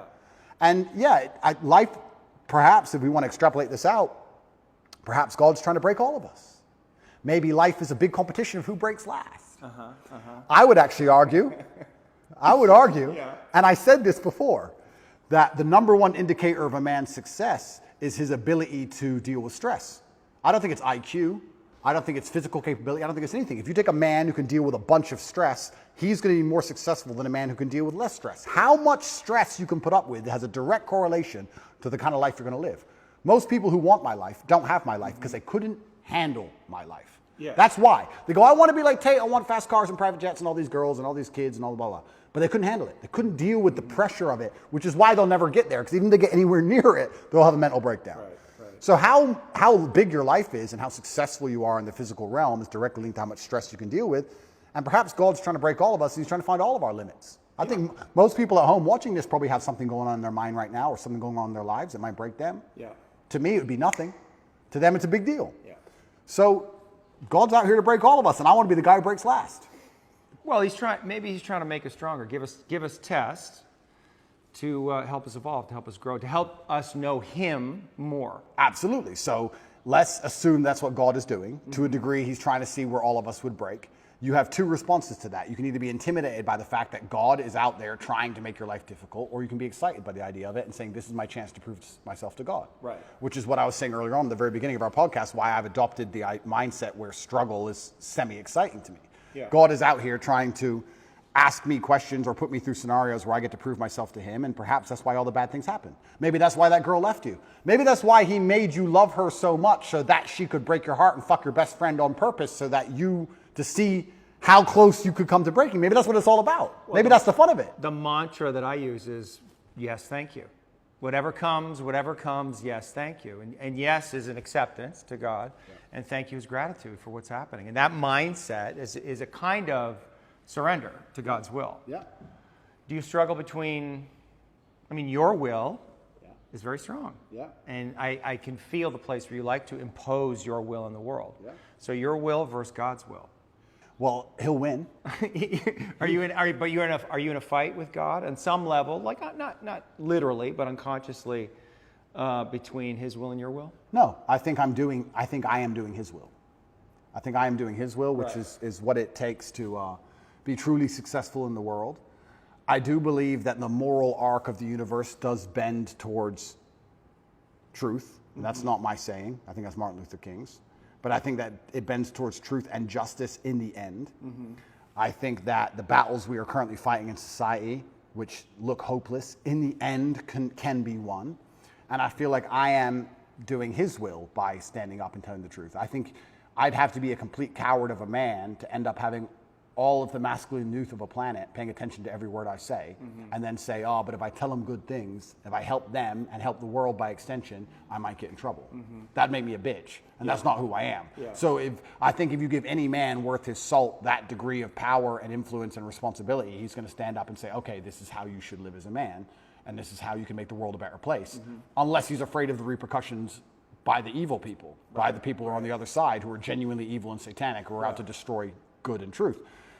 And I'm not a coward. I've never seen myself as a coward. And in fact, we don't talk about vulnerability. The number one thing I could never exist as is a coward. I think that's, you want to talk about my biggest fear, it would be knowing I'm a coward. Seeing myself as a coward and being very realistic and knowing I was actually a coward. I couldn't accept that because I feel like I would be disappointing all of my ancestors and God, and I would have been full of shit all the time I was talking. Now I'm a fake, now I'm a liar, and I'm none of those things. Right. When I say to the camera and I sit here and talk about depression not being real, I mean what I say because I've lived enough shit to tell you that if depression was real, I would have been depressed. And people know that, which is why they listen to me in the first place. I would hate to look in the mirror and know I acted like a coward on that scenario. I can't be that person. Right. So, Courage is the highest virtue, I think. you think so? Courage, love. Well, I like to think of myself as a man with plenty of love in his life and a very loving man. I also like to think of myself as an extremely brave person. I've never been a coward. And even just the idea of being a coward is enough to motivate me to do nearly anything. So if you were to try and, here we go, vulnerability. If you were to try and manipulate me, how could you manipulate Andrew Tate, one of the smartest people on the face of the planet? Well, you would have to try and convince him that it was the only brave act. That's how I could be manipulated. Interesting. Now, I allow manipulation to find out where my enemy wants me to go, use my mind to break the trap, punish the perpetrators. I will allow them to manipulate me, and at the end of their attempt, I will decide whether I agree with their attempt or I destroy their attempt. Right. But that would be give you the best possible chance. And I give you a perfect example of it. COVID, when on day one, when everyone got locked in their houses and they were talking about Italian hospitals being full and people were dying on the street in China, when everyone believed because it was brand new, day one, me and Tristan decided to fly to Sweden and just run around in nightclubs because it's the only open country. Did we do that because we have medical expertise? Did we do that because we were guaranteed to not get sick? Did we do that because we knew something other people didn't? No, it was the brave choice. The brave choice is to go do something reckless. We might all die. Let's die in a nightclub in Sweden instead of dying in our house. So we always have chosen and defaulted to the brave choice. And part of me, maybe when we talk about excitement, I love when God or life or the universe or whatever you want to call it gives me a chance to be brave. I love when he gives me an opportunity. Here's your chance to be brave, Andrew. Here is your chance to show you are that guy. Here's your chance to have another story. where everyone else would have failed, you would have succeeded. Here is your chance to win. I love that because, you know, it's easy to fly around on private jets and stay in 5-star hotels with a bunch of beautiful women and drive Bugattis around. Cool. But where's the point where I get to actually prove I mean every word I say? Right. So God gave it to me. So yes, thank you. I agree. We agree. Thank you. And if God decides I have to go back, then the best mental model I can have is not the Romanian system of justice is unfair, it's corrupt, I got too big, the Matrix got me. No, the best mental model is God wants me to learn something here. And he's going to teach me that through suffering. He's going to make this difficult, and he's going to make me feel pain, and he's going to make this as hard as he decides it needs to be, so that I can sit here and learn things. So I'm going to go and sit with my cockroach friends, and I'm going to learn. I already learned things. I can tell you a bunch of things I learned. Even physical things. I would hunt cockroaches in the dark. At night. I would stand near to kill them. I'd stand near the wall and I'd measure out a palm strike directly, exact measurement, so I didn't hurt my elbow or my hand, to the wall. And I'd just sit and just wait. And I'd hear them crawling. And in nearly pitch black, I could hear one in front of me. Bam! I got to the point where I could kill them. Ninja for real. I was like, I'm learning shit in here. Right. So that was fantastic. I learned. Did you learn anything about yourself? This is again New information. That's all. I mean, you must have, right? I mean, you had a new experience, so there must be new information. I mean, you got tested, right? You're in jail, for fuck's sakes. Like, something must have popped into your mind. There must have been some revelation, some edge that you came to. It had to be, no? I'm exactly who I thought I was. I am 0% full of shit. I am exactly who I thought You're I was. 0% full of shit? If you would have told Zero? me, if you would have told me before I Not went, like 0.1, before I went 0.5? to, before I went to jail, before they put me in that dungeon, in the dark, with the cockroaches, if you would have told me how I would react to that scenario, I would have said to you, I would have suffered and it wouldn't have been nice, but I would have refused to break, and I would have been the kind of person who sat there and endured and emerged more powerful than ever before. That's what I would have said. Yeah. And that's what I've done. Yes, yes. That's exactly what I've done. Yes. So But that's not the question. no, it's not. There may be a side order of nightmares. I learned, I've never had nightmares before in my life. That surprised me. But they're here now. That's life. I learned that, I guess. I learned that when I got out of jail. I didn't have nightmares in jail, which is strange. I had nightmares when I got out. Maybe it's fear of going back. Don't know. Yeah. But what else did I learn about myself? I had already pre-decided and had already told the universe how I would act in said scenario. This scenario was not a scenario I hadn't discussed or didn't believe could happen to me. I had already analyzed, if this happens, what are you going to do? It was a pre-designated plan. And I just followed the plan I had already laid out for myself when I had already psychoanalyzed myself without my qualifications. I had already decided what I must do, so I did it. Yeah, yeah. And I was able and capable of following the plan and following through. Yeah. So I'm not a liar. I'm 0% full of shit. Right. I hear you. And if I was full of shit, I would sit here. Nightmares, though, but there's something. And it's not full of shit, but just the something happened. Oh, completely. Right, because you're having nightmares now. So something is going on. Yes. That you don't like. Understand. That's all I'm getting at. That's completely true. I performed exactly how I needed to perform and how I knew I would perform. So when I talk about being top G and mental control and depression is not real, everything I say is true. I performed exactly as I could. And I should. There is a side effect, which happens to be these nightmares. But my attitude towards the nightmares is, yes, thank you. Good. I don't want them to go away. They will go away when whatever needs to be dealt with is dealt with by my own mind. And like I said, if anyone else could fix them for me, I would not allow them to, because I believe it is my lesson and it's my pain and my trauma and it's mine to deal with. And if I have to keep them forever, I'll keep them.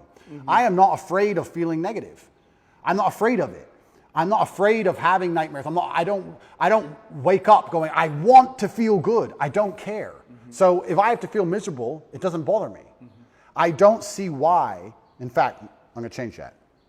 I don't see how you can put such importance on how you feel as a man, because it makes you non-competitive. Well, but it makes you, what it does is it brings you into presence. And presence is the most powerful quality that you can have as a human being.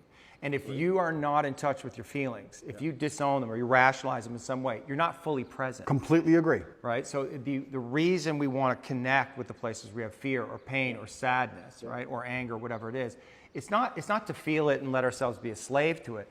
It's just to let it come into our conscious awareness to know what it is. There's information there. It's data, right? And if we can be present with all that we feel, right, we're much more powerful beings. Now, it's super interesting you said that, because you're right. Because I wouldn't consider myself a present person. I am always thinking about what must be done. I'm thinking about Interesting. Always. That you would confess that. I'll You're not a present person. No, I'm not present. If I'm present in the moment, I'm either on my computer talking to someone else millions of miles away, or dealing with something else, or I'm doing this podcasting about how I have to spar afterwards, and then I've got a friend coming at 8:15 tonight. Why are you I have to present? see. I'm not present because things must be done, and they must be no, organized. well, okay. I am not competitive if I'm present. I need to do things. Now, I'll agree with you. You're right. I'm very rarely present. But here's my frame for presence, right? The reason I'm not all the way present, which is all the way here, is because there's something here that I don't want to feel. No, I would say there's two scenarios in which I am very present. And we'll talk about them in a second. But I'm not a very present person. But I have sacrificed the idea of feeling presence and feeling happy in the moment for, let's say, absolute capability and legacy. But would you agree that being more present would give you more power? In certain scenarios. Well, look, I think that might be the reason I love fighting so much, because that's the only time I feel present. Right. Because I have to be right there, because one, I'm in pain, and two, if I'm not, I'm gonna be asleep. Are you not present right now? I am. Are you present with me? I'm paying attention. My brain's on. I'm paying attention. Let your brain go and see what happens. I Just be am. here with me and don't stop thinking. I Stop am. thinking. I can't stop thinking. Stop thinking. I am. You can't stop thinking. If you can't stop thinking, you don't have control over your mind. All right, cool. So I stopped thinking, but And just be in the place where there's no thinking. Sure. And just feel yourself, who you are, and see what happens. what happens. Yeah, and I believe I am. But I'm saying generally in life, I wouldn't consider myself a present person. I'm not the person who is enjoying the moment. But I am now, because I'm focused. But now I'm focused. But do you see the difference in the quality of the interaction we just had? But what's it? Okay, let me ask Do you see the difference, though? I do. Yeah. And how did that feel? It felt fine. But what's the difference? Fine. What's the difference? But what's the difference? But weren't we more connected in some way? Isn't there more possibility to get to something deeper or something more truthful there when your mind is not constantly running? But I haven't lied to you. I'm not saying you've lied to me. Yeah. I'm not saying you've lied to me. I just said there's other levels, there's other layers, right? Is there? Is there? You get to it. That's why you fight. It's what you said, because it gets you out of your mind, fully in your body. And when you're fighting, you're in that zone. Some of their focused. intelligence opens up, though. Yes. You're doing things. You can feel that guy, and you can miss the punch by react. you don't even know why. Correct. Right? And so that is available all the time if you're willing to get present. Does life require that degree of focus? Not focus, presence. I know they're slightly different. Maybe I see them as the same. I don't see myself as a particularly present person. I do enjoy the presence of fighting. I do enjoy the presence of driving fast cars very fast. Right. I'm thinking of it, just so you understand my mental model, when I think of guys, and I do know some who are like enjoying the moment, I very rarely enjoy the moment. Does that make sense? I don't ever, I'm sitting around and I'm like, yeah, I look around and go, I'm having fun. That's just not how my brain works, ever. That feels sad to me. Yeah, but this is the thing. Perhaps it is. I don't know. I'm not going to say it is because I don't feel sad about it, but let's imagine it is sad. I have no fear of feeling sad. If someone were to say to me, Andrew, you're going to enjoy the moment less because you're constantly preoccupied with running an empire that most people wouldn't believe is as large as you say it is, even if you told them. And you're going to have unlimited offspring who adore you. And you're going to have unlimited female interaction from women who truly would die for you. And you're going to be one of the most respected men on the planet. And you're going to have street cred in every city from Baltimore to Berlin. And you're going to end up going through all these trials and tribulations, and they're going to talk about your name after you're dead for hundreds of years. But you're not going to be present in the moment. Would you take that? And I would say, yes, sir, I would. Give that to me. I can't be present because there's too much happening. How can I be present? How can I be present with hundreds of millions of dollars and DCOT trying to put me in jail? And how can I be present? I've got things happening in my brain. I can't be present. I've got things to deal with. I've got problems.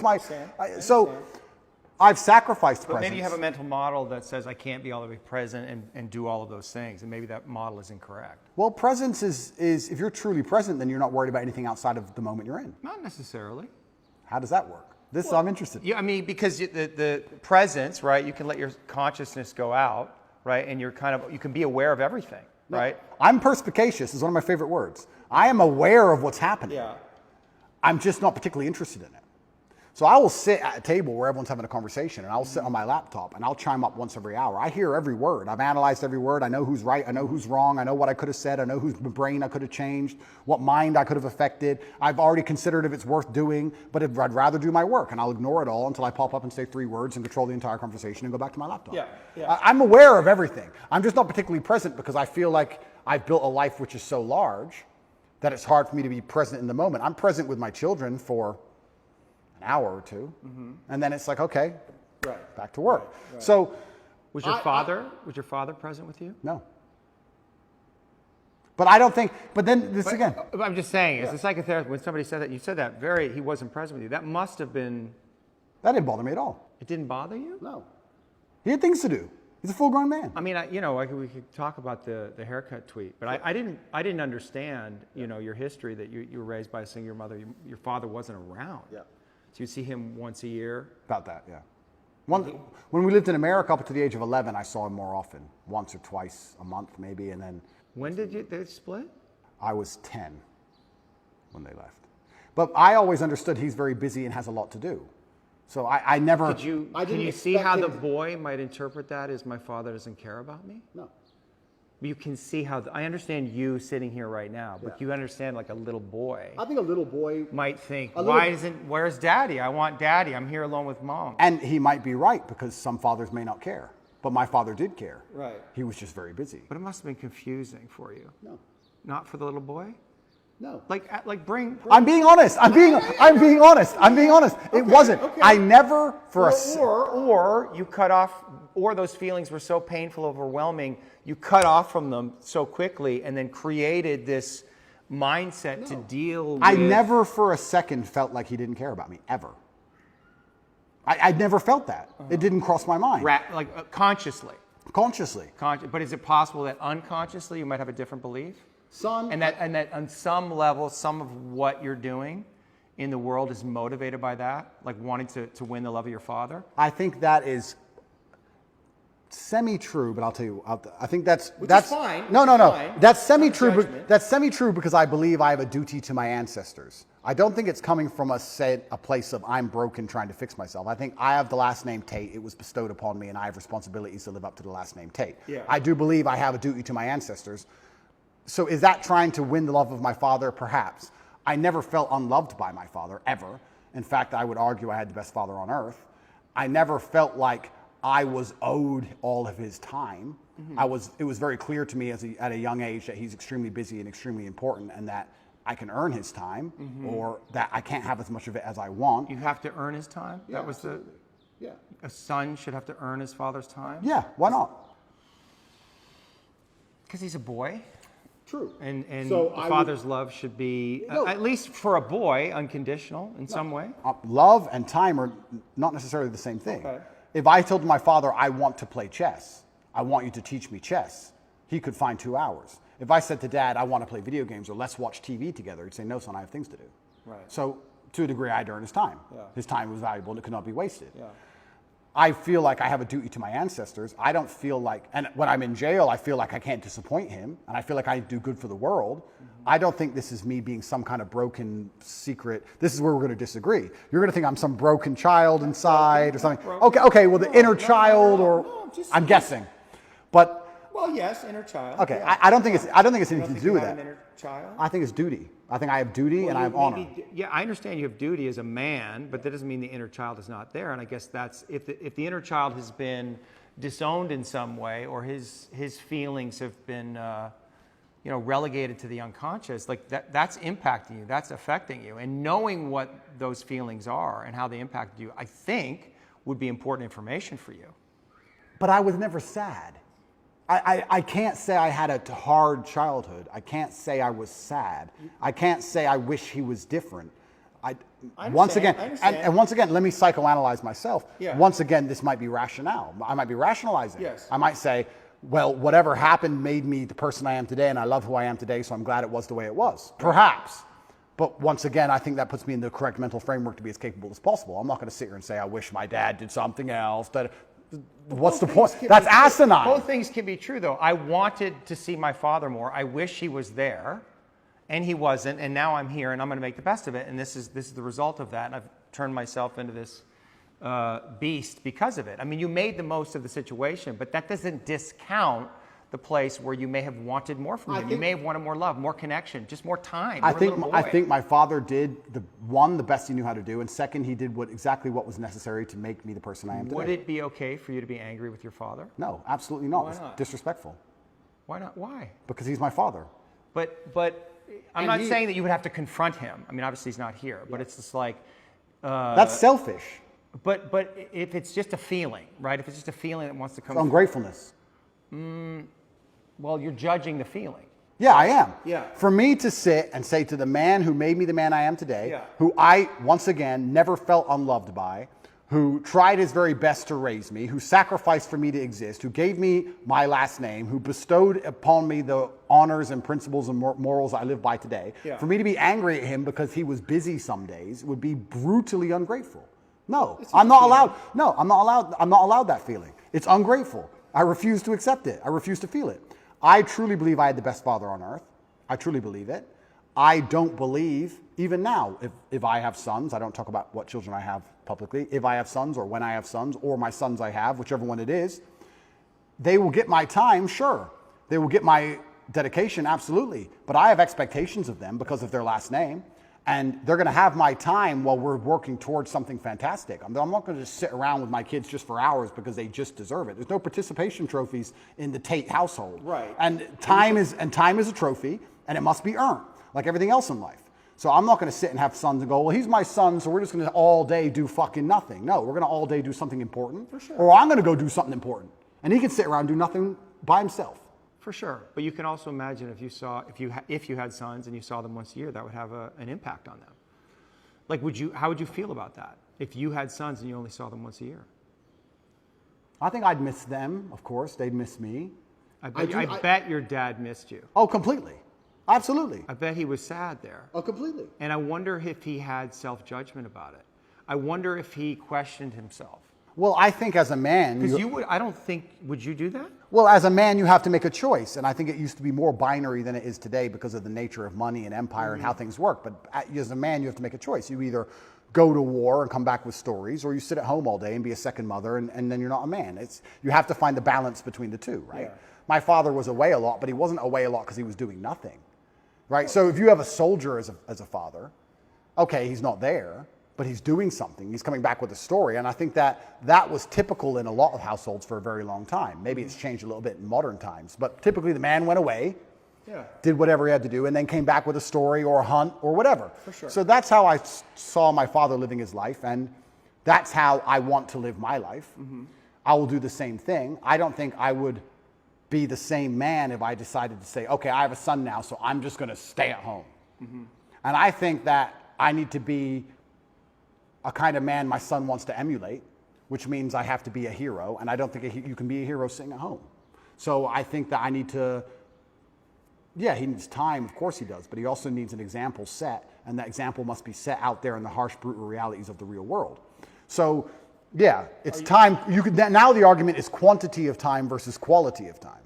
And I would argue that the quality of time I will give my sons is going to be much higher than you would want to give them that. Oh, completely. You'd want to give your sons more quality time than you had with your father. I'll give them the exact same amount as he gave me. Will you? But if I'm happy with Would you not want to give them more? I may want to. You wanted more. I didn't say I wanted more. Oh. That's smart. I didn't say I wanted more. You didn't? Yeah, no. You must have. No, I'm saying that... Boy wants time with his daddy. It has to be true. If I wanted it, I could have earned it anytime I wanted. Well... are you sure about that? I'm pretty sure, yeah. When we go, I don't know if we need to read the tweet, but it's like, your mom was pretty upset with him. So he was like, I'm not coming back here. It wasn't just about you, it was about your mother. Oh, completely. And I think my father sacrificed his marriage for us boys. Mm-hmm. He sacrificed his marriage and his relationship with my mother to ensure that us boys were taught the way he believed we should be raised. Mm-hmm. My mom was very unhappy with certain things he did, which he insisted on doing anyway because he saw his legacy in us as more important than his marriage with my mother. But I'm not saying, look, if my son calls me and says, I'm really upset, I need to talk to you, I'm not going to say, no, you can't talk to me. I'm not psycho, right? I understand all of these things. I'm just saying, obviously we're talking about a very general scenario. The general scenario is, I'm a man, I'm away at war, I come home with a story, or if I'm spending time with my son, I want us to be building him as an individual. I believe that the mother does a lot of the day-to-day keeping the child alive, changing diapers, feeding them, etc. And the man is the one who instills a lot of the mindset, and the man is the one who grows them in very important ways. And I think to do that, I need to be a man of genuine capability. And I would argue that the 2 hours a month or 2 hours a week or whatever I spent with my father, him being the man he was worth more than the 200 hours a month that most men spend with their fathers. That's why I am the man I am. Yeah. So there'll be some fathers who sit and say, I could never do that to my son. Well, what can you do? You can go do fucking basically nothing with your life, pay your taxes, come home, be bitched at by your wife, be quiet about it, and be with your son all the time. Sure, you win in quantity of time, but who you are as a man and what the lessons you can really teach, you lose in quality of time. So I believe my father was such a fantastic figure that it's the quality of his time that made up for the quantity. And the only way to do that is to go out in the world and be fantastic. And we can actually extrapolate this out to other things. Let's look at relationships, for example. I see men who spend every day with their woman. That's fantastic. That's fine. That's how he elicits her love and her attention. Are you rationalizing? I'm completely. That's how I am. That's how my brain works. Yeah. I see men who spend every day with their woman, which is fantastic. He wants to, she wants to, that's great. They're happy. She feels loved and she feels respected and she's glad she has all of his time. When you reach a certain quality of man, a certain level of man in terms of competence, a certain echelon, I don't have to spend all day with a woman. I can see a woman 1 hour a month and she'll be loyal to me because I'm me.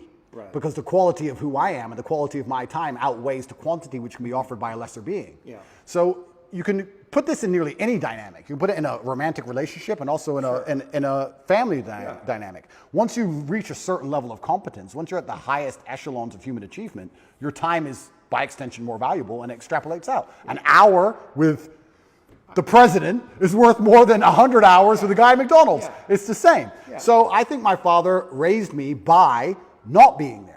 He raised me by being out there and doing so many fantastic things and being such a fantastic individual that I understood I had a duty to him and a duty to my last name, and I can't be his son and not be fantastic. So I think he raised me in absence. That's what I think he did. You're proud of yourself that you got there. Yeah. You won that one. But I think no, he did. that's good. No, that's actually a fair argument. That would be the argument about God's will. That was God's will. Correct. Yeah. And so I have to surrender to it, and this is what it is, and my task is to deal with it. And maybe there are feelings you have about it that you don't fully understand, but that's okay. Yeah.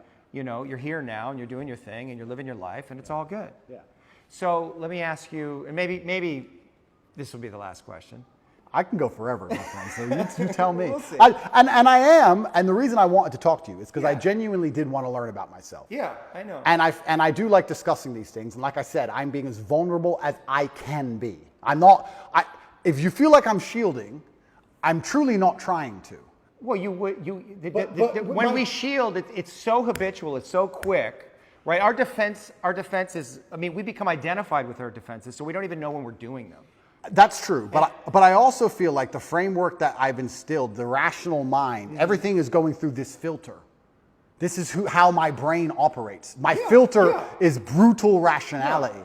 That's the filter. So no matter what we're discussing or any conversation we're having, it has to go through this filter, and I end up rationalizing because that's the way I've always functioned. Of course. And so I can't turn off that. I can't start saying things that don't make sense to me. Yes, and what I'm also aware of is that I am bringing my own filter, and you're open to it. You're not closed off to it. You're listening. You're curious about it. So I sense that too, and I appreciate that. You know,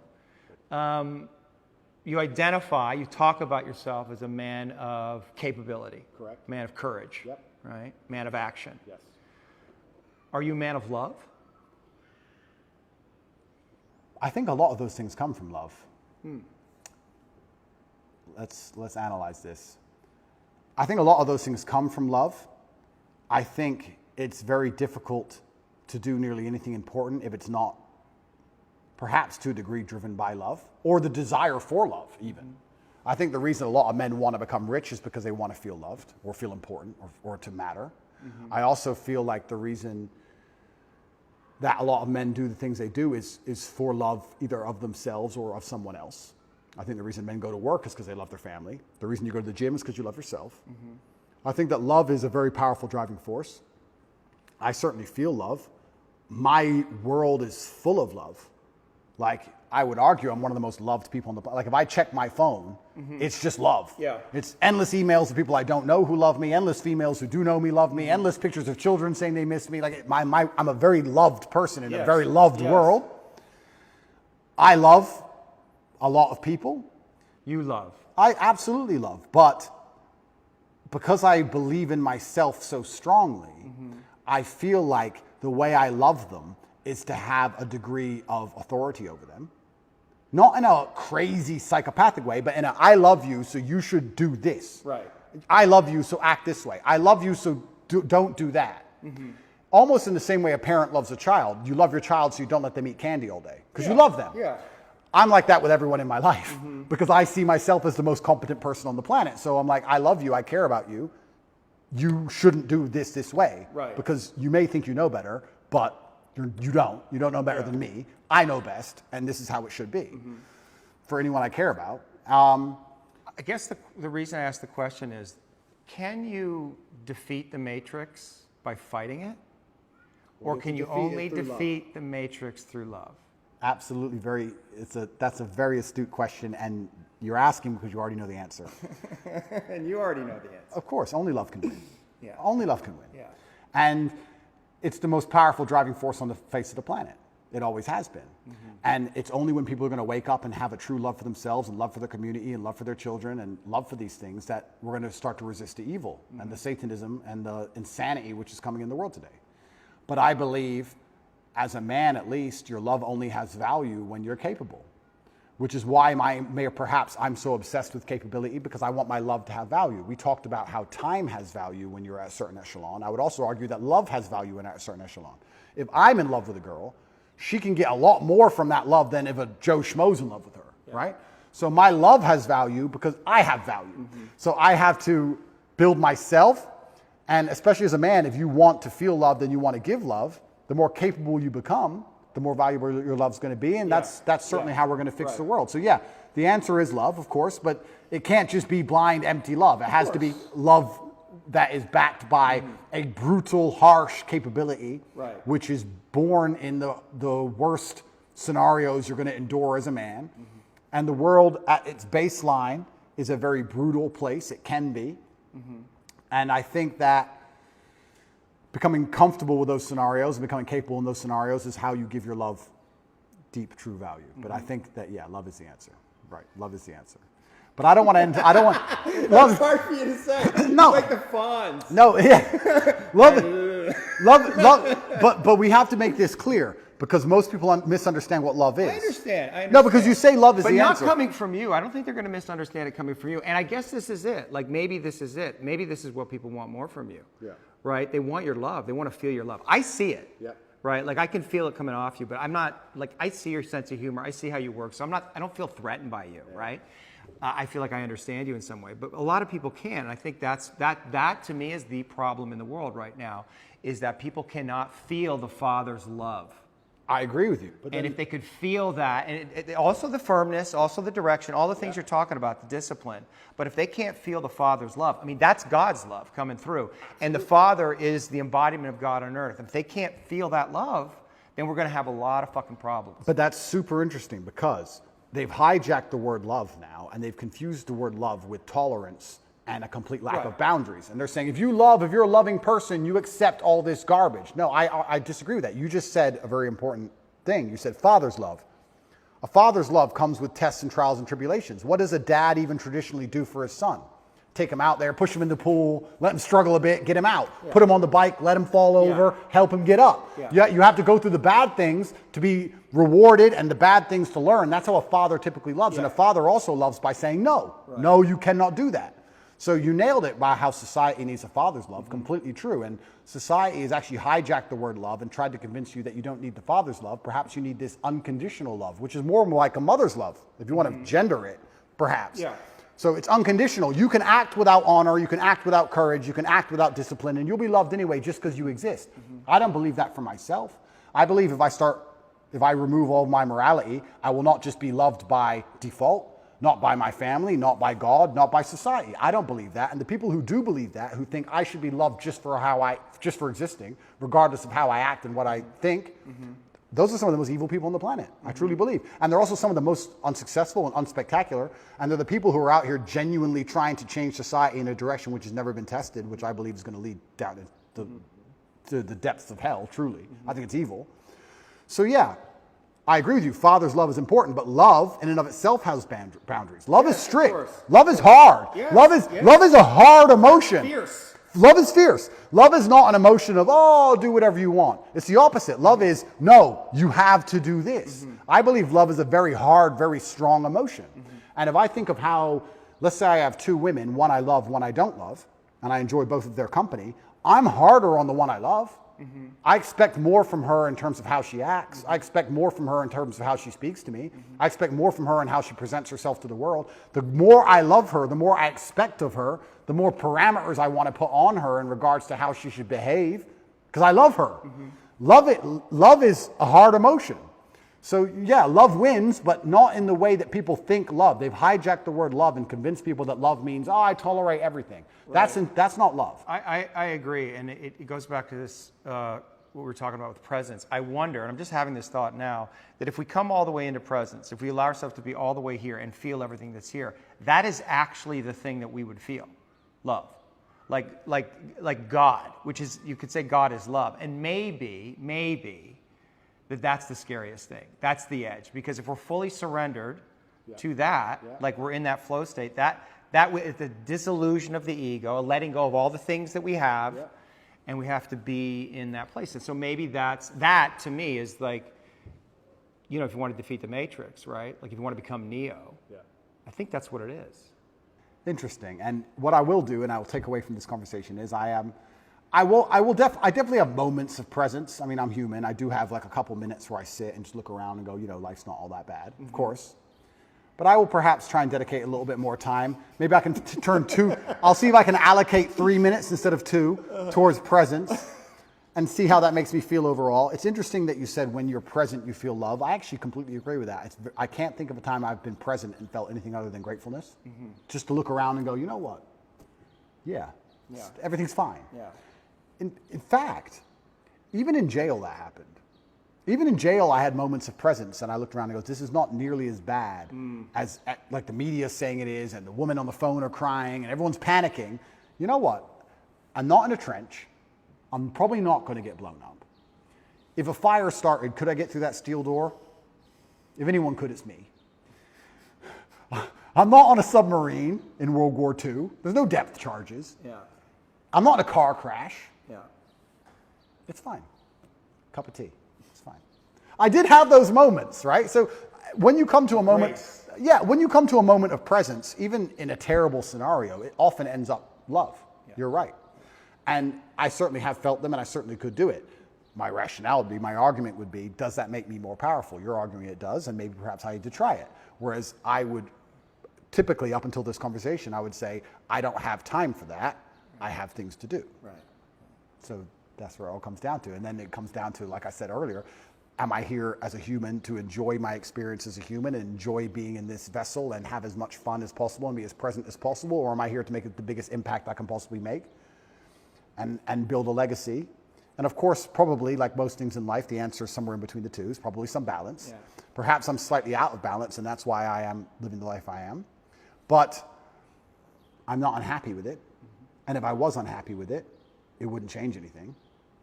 But I actually do consider myself, I do genuinely consider myself one of, because I put no importance on emotion.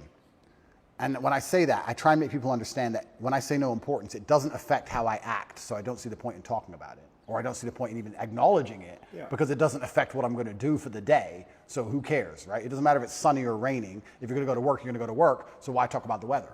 So I don't put any importance on emotion, but I would actually call myself one of the happiest people on earth, not because I'm particularly happy, but because I'm just never sad. So if it's never dark, it must be light. If it's never cold, it must be hot. So when I will say I'm one of the happiest people on earth, and people think, oh, he's happy all the time. No, I'm just never sad. Right. Never. So if you're never sad, you're always happy. Another thing I'll actually argue, not getting out of this early, not getting out of this easy. Oh, I got away with a win there. I would actually argue that Why are you arguing? What are you arguing? because maybe you won't disagree with me. Okay, I would also like to. I will just explain. When we're talking about how I've built my mental model and how I rationalize everything, one of the things I've done when I rationalize is I've changed the boundary of what I believe happy to be. So let's say happiness is this line on this table, right?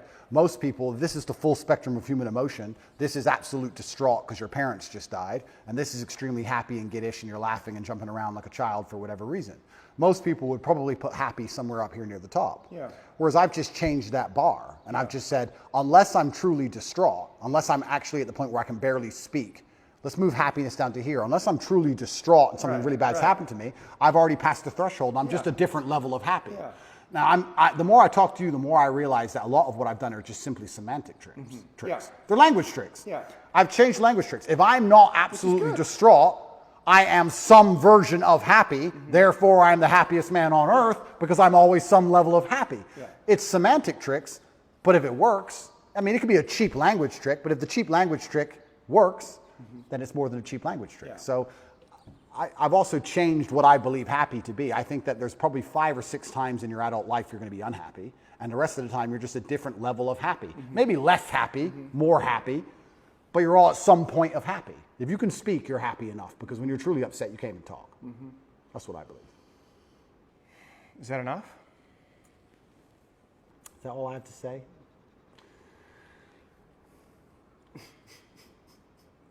It's interesting, yeah, because So here, you want me to tell you what I noticed? Sure. It is hard for you to stay present. Yeah. Right? Like you come present, and then you go to a thought, you go to an idea, and you talk, and it's very convincing, and it's very persuasive. Yeah. And you're asserting your worldview, your frame of reality, which, but like sometimes like I lose you there. Yeah. Like I'm like, where are you? Like there's words, but I can't feel you entirely. I understand. You know what I mean? And I want to like feel you more. I understand. You know what I mean? I understand, but I don't think. But just stay with that. Just stay in that. Like don't let your mind go. Just stay in the feeling. Yeah, don't go off with the thought. So what am I feeling right now? But just stay with me. Okay. Just stay with me and be present in the experience with no words and see what happens. Sure. Like something will change in how we relate to each other. Something will soften. Like if you let yourself soften and just be with me. Yeah. Right? Which is kind of a weird experience for two men to have. Yep. Right? But it's actually what children long for with their father. It's actually what we long for is deeper levels of connection. Yes. You just let yourself be here with me and just see what happens. But then what are we going to talk about? We don't have to talk about anything. Doesn't it feel good to feel another man? Like just to feel the strength, like without the words, without that layer of thought and dialogue and discussion? Come back. I'm thinking. Come back. But Don't think. But I have to. You don't have to. Just be here. This is the place you get to when you're fighting. It feels good. It's true, but Doesn't it feel good? Yes, but there's an action involved. Like I can feel everything about the person I'm fighting, whether it's good or bad. And I can feel if I've hurt them or not. Feel me. I don't get to punch you, my friend. You don't. Yeah. It's been good fun, and I feel like I've learned some things, and I feel like we need to do it again. Absolutely. Yeah, that was fun. I appreciate you, man. Thank you, bro. Yeah. Thank you.